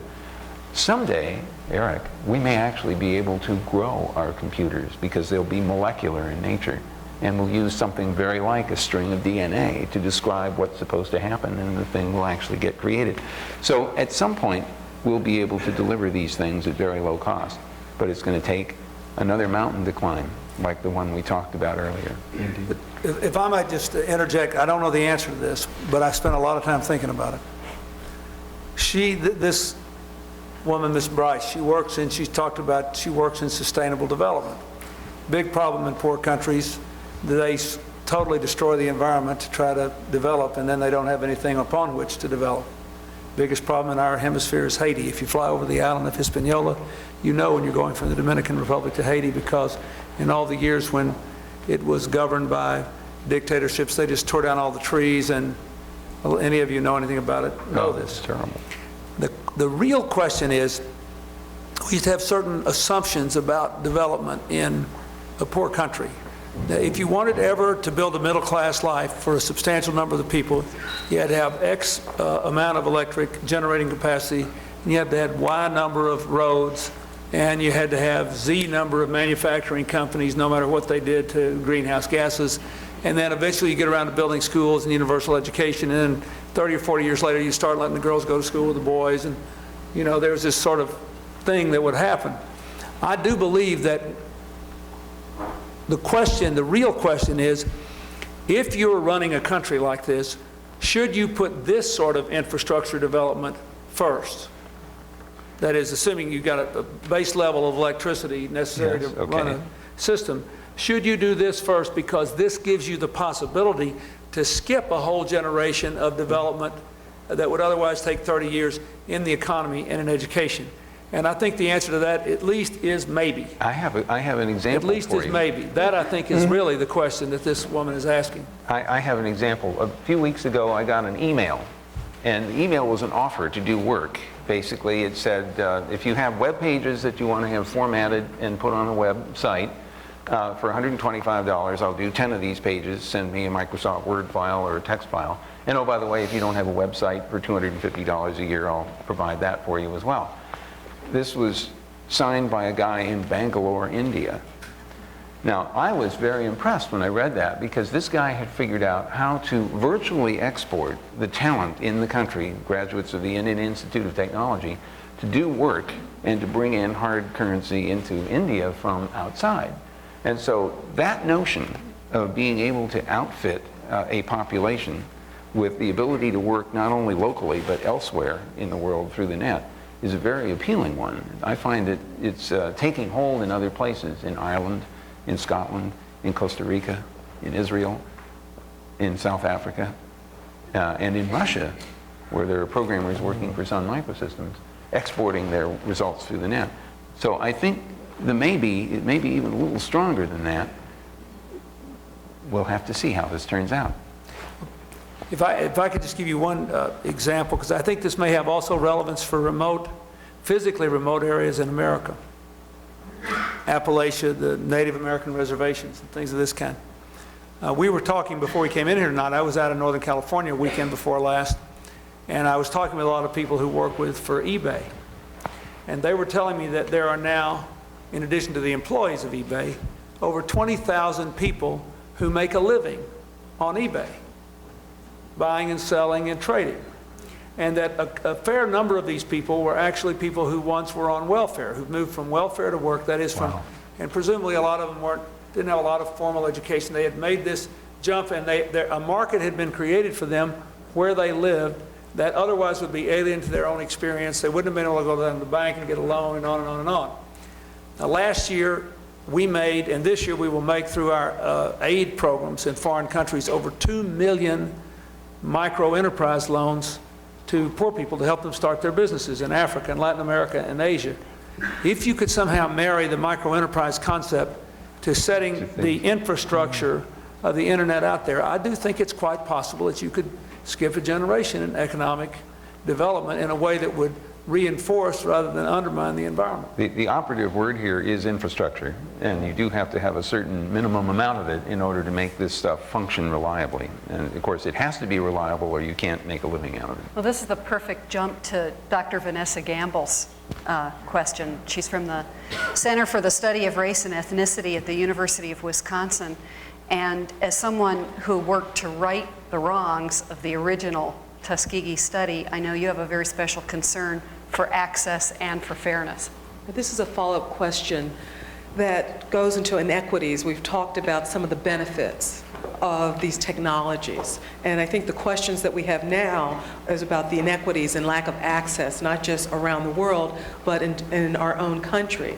And how do we make sure that as we move forward, that all communities in this country are involved in the debates and also get the benefits of these new technologies that you've talked about the benefits, so that to make sure everyone is included.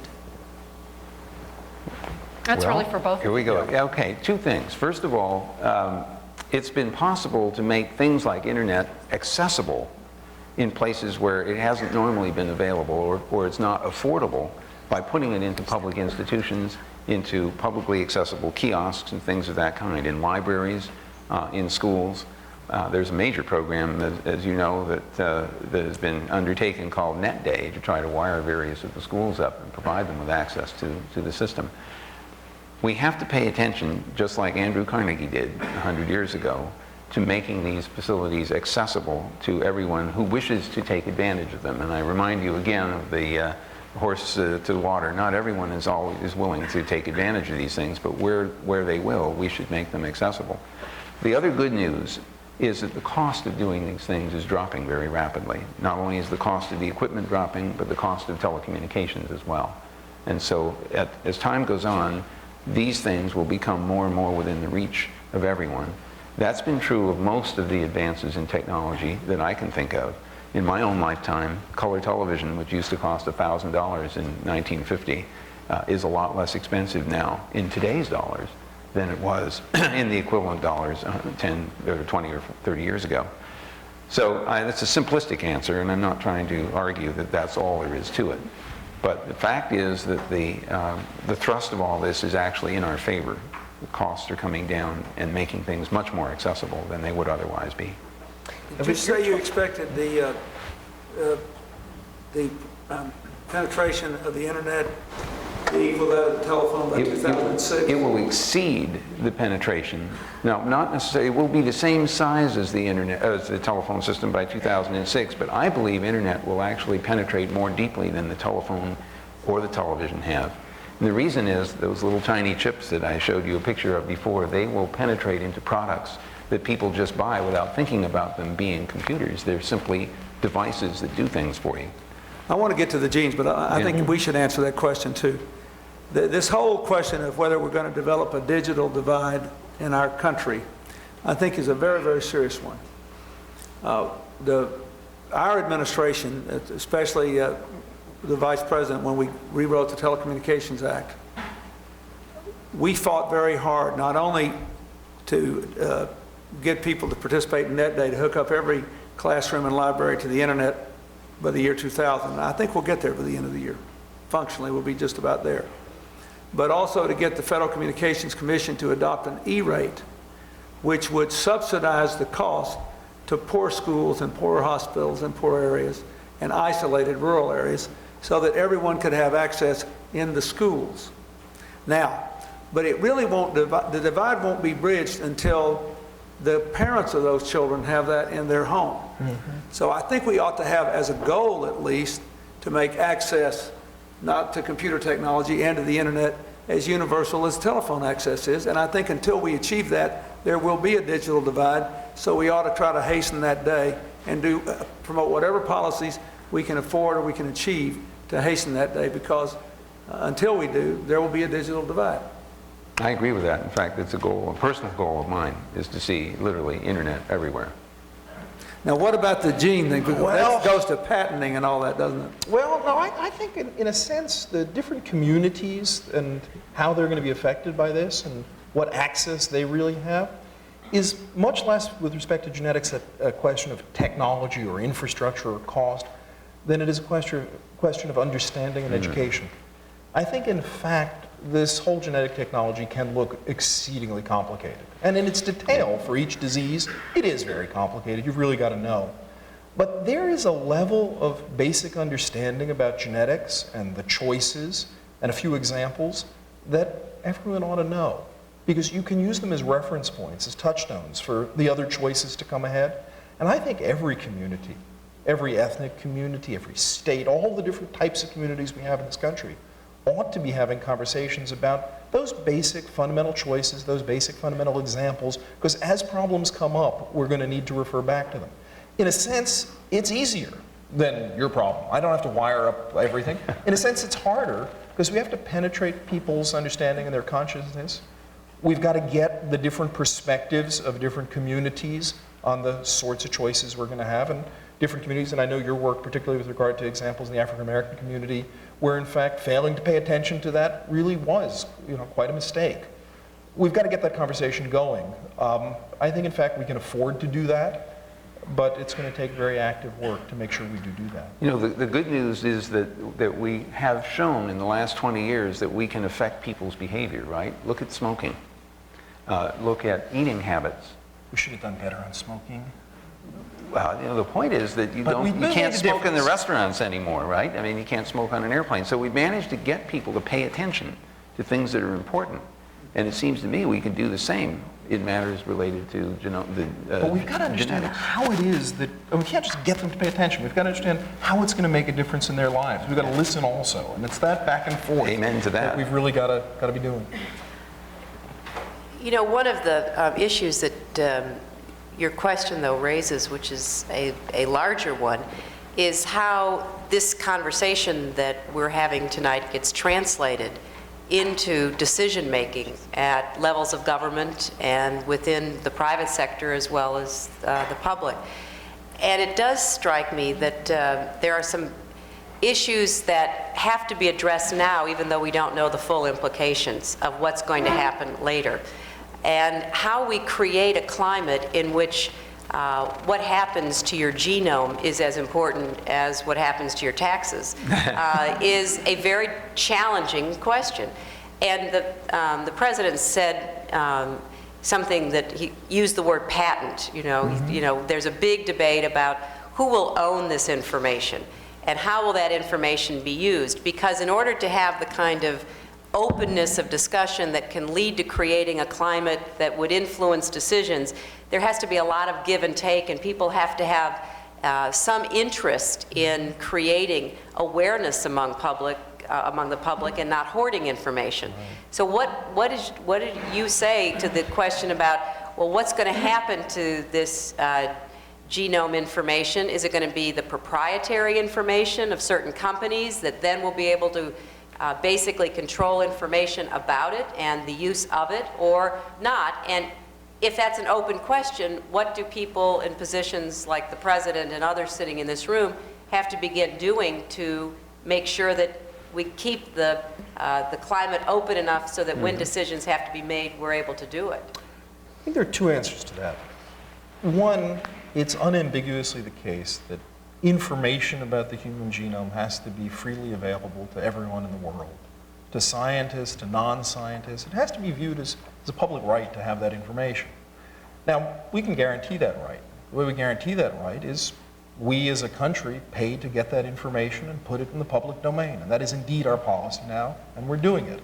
I don't, for a moment, say that companies also shouldn't be gathering that information and doing good things with it, because in fact, they need to do that in order to deliver on the promise of cures and therapies. But the core information at the heart of the genome, the genes, the variation, the circuitry, it ought to be out on the web for all to see, for all these 9-year-olds who are going to be inventing new genetic circuits. We can guarantee that. We do have a question about patents. Patents are a separate question, of course, than access to information. In essence, to get a patent, you do have to disclose your invention. So the second question is, what's the state of patent policy, and are there issues there? Well, yeah, I think there are. It is important to say that there is a role for patenting. If a pharmaceutical company wishes to develop a drug and invest $100 million to do so, it sure wants to know that when it comes to market, its competitor can't free ride on the clinical trials they did and bring the same drug to market. So we clearly need to be able to allow patents on some things to protect intellectual property and investment. But I do think we're creating a thicket of patents right now. We're giving out patents willy-nilly for very, very slight investments. And I think in the long run, that's a big mistake. In the 1800s, when you wanted to get land in the Homestead Act, you had to work it for a while. You really had to do something important to it. You didn't just walk the boundaries and go file a claim. I think what we have a situation right now is we have generic invention. You can discover all sorts of things pretty easily by computer, and our patent policy hasn't yet caught up with that, and I think we are giving patents away. Patents are a social contract. We incent inventors to invent by giving them monopolies. But then we as society ought to get a good deal for that. And so we want to be certain that we set the bar high enough. And I think it's actually an important thing, if I can say to people in a position to do something about it, to go back and look at our patent policy and ask whether this kind of generic discovery, generic invention, really ought to meet the standard this anymore. automatic invention. Because I think it'll create a set of boundaries and fences that are going to make it hard in the decades ahead for a pharmaceutical company that really wants to put the hard work into finding a therapy and a cure to operate, because they're constantly going to be bouncing up against boundaries of intellectual property. So I think it's not an absolute question. There's a role for intellectual property, but it is one of degree, and I, for one, think we're a little bit off on that, and it would bear some thinking. Yeah, I think actually Arthur Holden has a good follow-up question on that. He's the chairman and CEO of the newly formed SNP Consortium.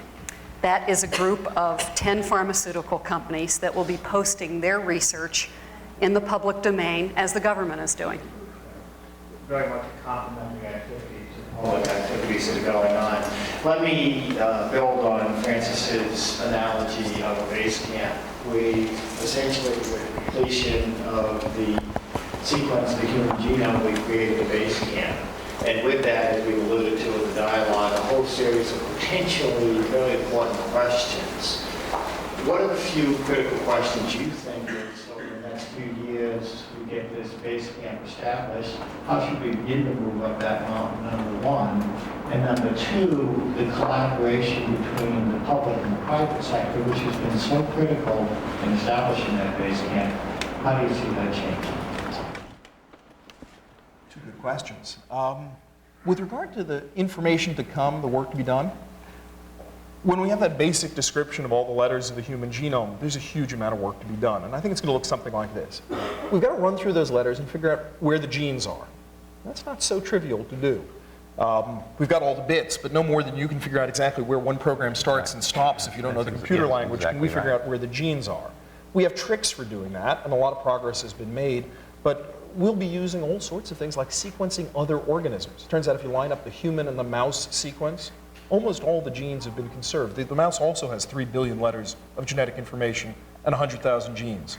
We are, in fact, not that different from mice, if you think about it. But in terms of body plan, we got all the same organs. That pretty much has got to have the same instructions, and it does. When you look at the genetic code, our best way to find out how it functions is you line up the human sequence, the mouse sequence, and you look at what bits match. And that's the stuff that matters. About 4 or 5% of your genetic code matters a great deal. Evolution has conserved it, and we can pick out the coding regions and the regulatory regions, and it's at the core of all genetic research today. I say this advisedly because at the same time, Kansas thinks evolution is such a shaky theory we shouldn't even mention it in the curriculum. And it's at the core of what we're doing to try to figure out how to understand how the genome works. Second off, we're going to take movies of how all the genes work. These detectors I briefly showed of how the genes turn on and off in different cells and in different diseases. There'll be classifications of every tumor. There are already projects to do things like that. Classifications of what happens when a cell develops, when an organism develops. And all that data is showing up on the web already. People are writing programs to figure out how it all interacts and pick out the regulatory regions. We're going to annotate those genes by the common variants in the population. And all that is public data that needs to be out there. At the same time, take any one disease, and the work needed to produce a therapy or a cure is monumental. It is going to require private investment. It's going to require the possibility of profit on that. And so I'm pleased to see things like the SNP Consortium that are pre-competitive efforts of industry to try to lay that common infrastructure. And the role for the private sector in this is to take particular targets and deliver on them in a way that, as a public effort, we can't possibly do. Once we know, for example, there's this little transparent worm called Cenorhabditis elegans. Yes. Bob Waterston over there was responsible in large part for the sequencing of that organism. Okay, so now, thank you. And once we now have the sequence, now we have the sequence of this little half-inch organism, and now is it possible for us to actually watch how that sequence of genes gets interpreted so we can understand the complete development of that little worm? And if we know that, how does that help us with the bigger problem of understanding development in the human? Well, the answer in short is yes, for the most part. We can know all the genes. We can figure out in what part of the body they're expressed. It takes some work to do that. We can figure out under what circumstances they turn on and off. All of that gets us a kind of a program for how the worm works. And that's the work of another 2 decades ahead, but it's clear how that's going to happen. But how does it help us? It helps us in a remarkable way. You see, the shock of genomics is this point about evolution. The same genes that lay out body plans in, for example, a fruit fly, are the genes that lay out the body plan in a developing human embryo.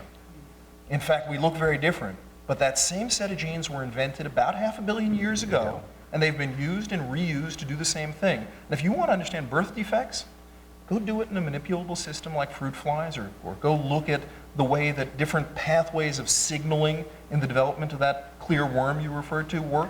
Because there are pathways of signaling in that worm that are the same as the pathways of signaling in human cancer cells. Okay, so now this is starting to get really cool. Is it possible for for me to,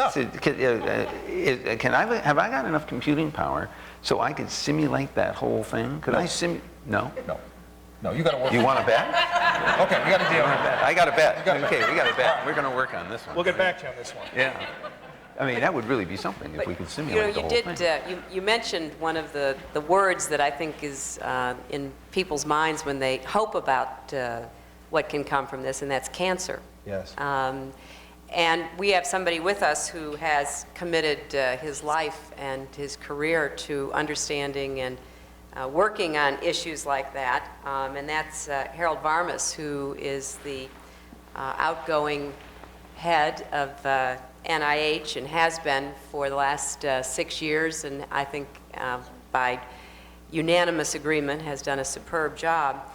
And I wanted to ask Dr. Varmus, you know, we've committed huge resources to trying to find a cure for cancer, and there certainly has been progress that's been made, but what major gains lie in the near future, and how will the Human Genome Project get us closer to a cure?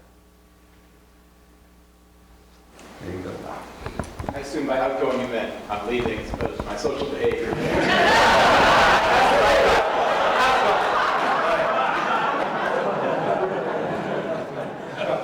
You mean as if outgoing better than I were an oxymoron?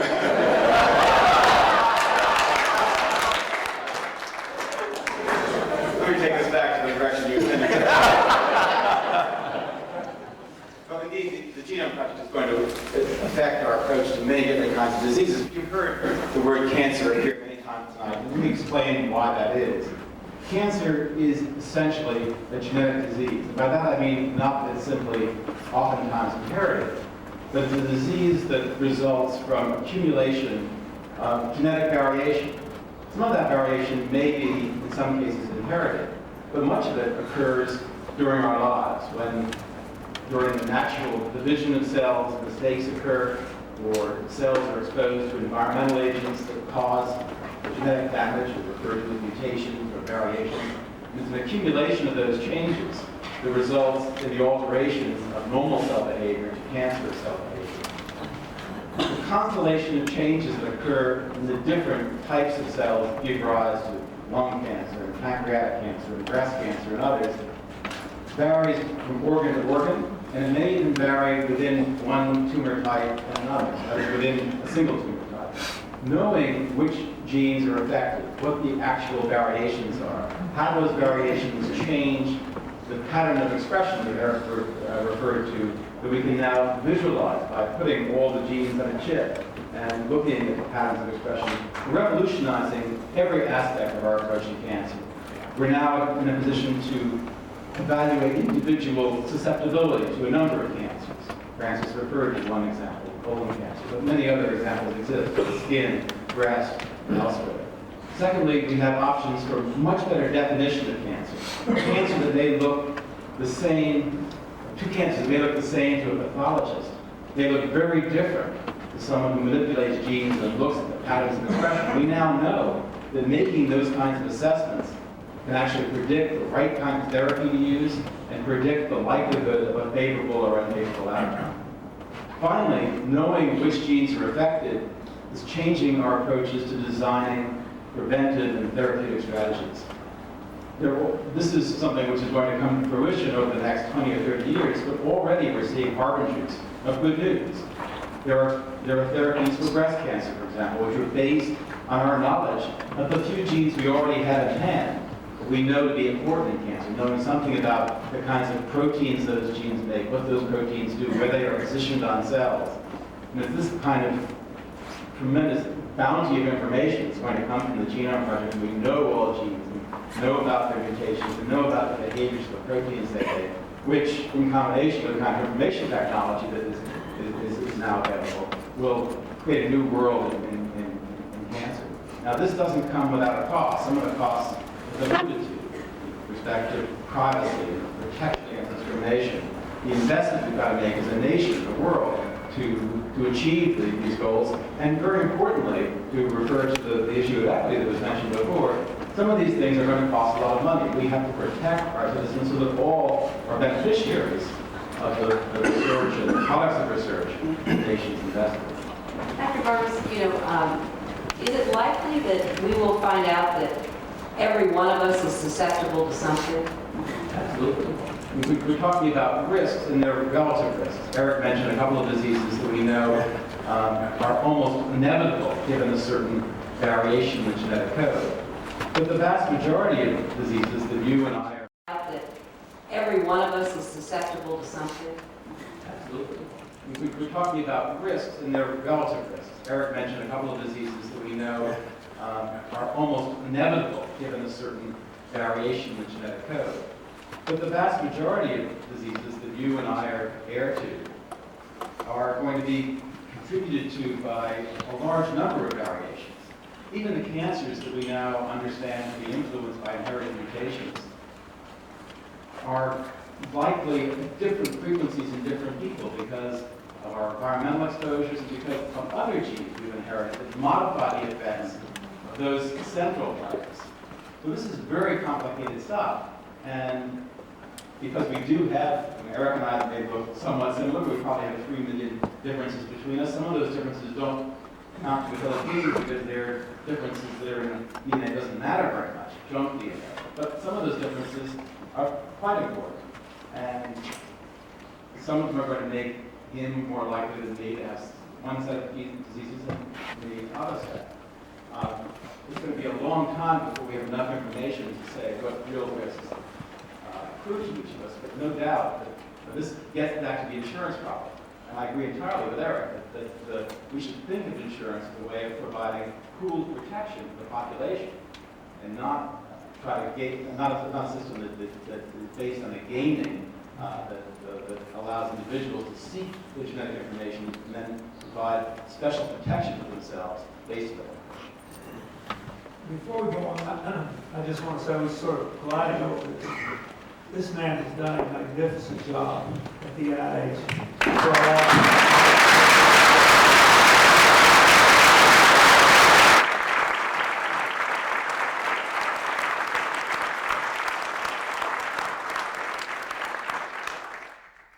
Well, I think we have time for one last question from the internet, and this is from Kristen Janger from Vienna, Virginia.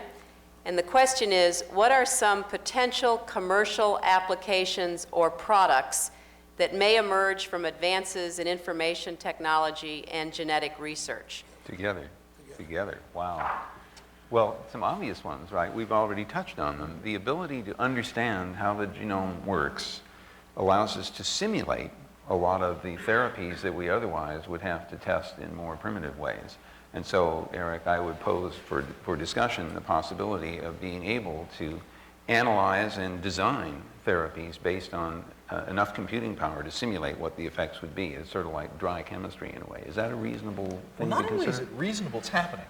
So when I gave you a hard time about being able to simulate the whole organism, yes, well, that's a very complicated problem there, but there is a tremendous amount of work already trying to simulate little bits and pieces of it, to understand when we're not dealing with genes that are completely broken, but ones that might be just twofold downregulated. We'd like to goose it up, whether or not that would be a good idea or a bad idea, because there are all sorts of feedback loops. That's the thing about the body. It's a very complicated homeostatic feedback mechanism.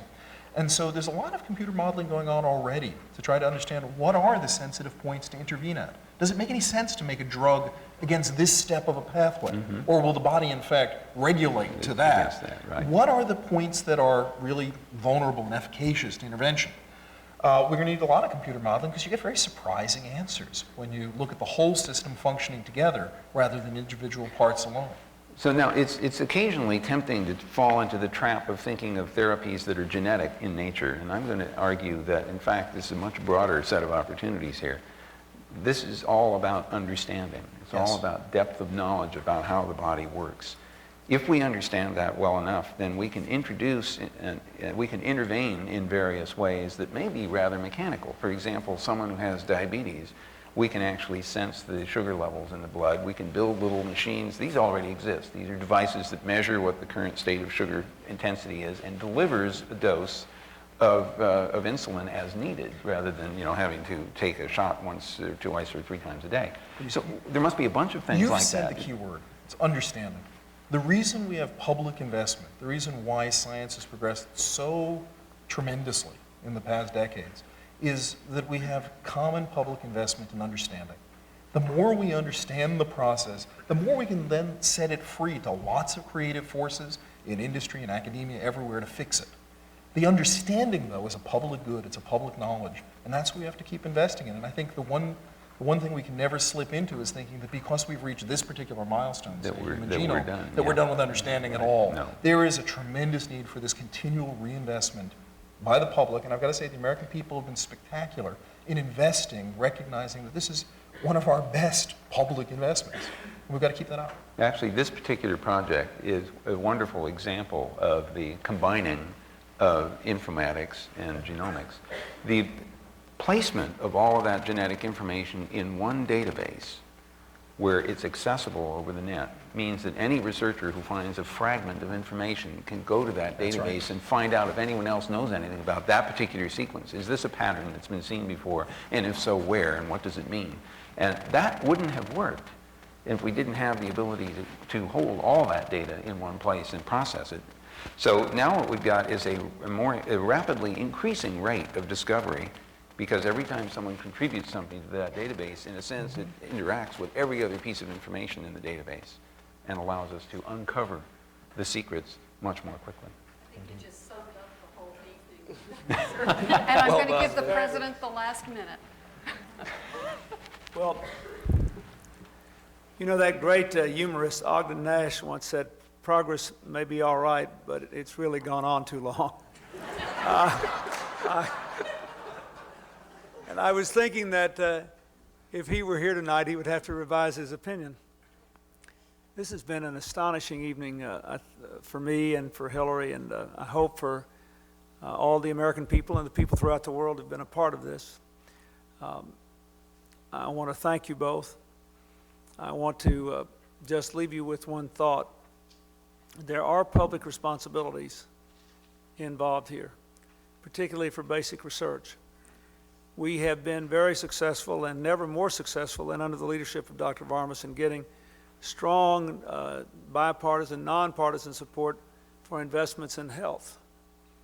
And I think that it's obvious that we can all see that as in our self-interest and as in the public interest. We want to live forever, and you know, we're getting there. But I think it's quite important also not to forget our responsibilities for basic research in other areas as well. And one of the things that we will come to know as the intersection of your two disciplines, informatics and genomics, come together, then we will have to study even more closely how all this that we know about the human body and its development interacts with changes in the environment. So other areas of research will be also important into things like global warming and climate change and the sustainability of the environment. And what I hope we can do is to build a broader consensus as we look into the new millennium for the whole research enterprise in those areas where it will never be productive in the beginning or profitable for people like you to do the beginning. And then we can find these things, and then the American entrepreneurial genius will take off. And so I leave here with a renewed commitment to trying to help people like you get started. We may not understand it, those of us in politics, but we have an obligation to help you find it. And when the first mouse graduates from Princeton, I will invite you both to deliver the commencement address. Thank you and good evening.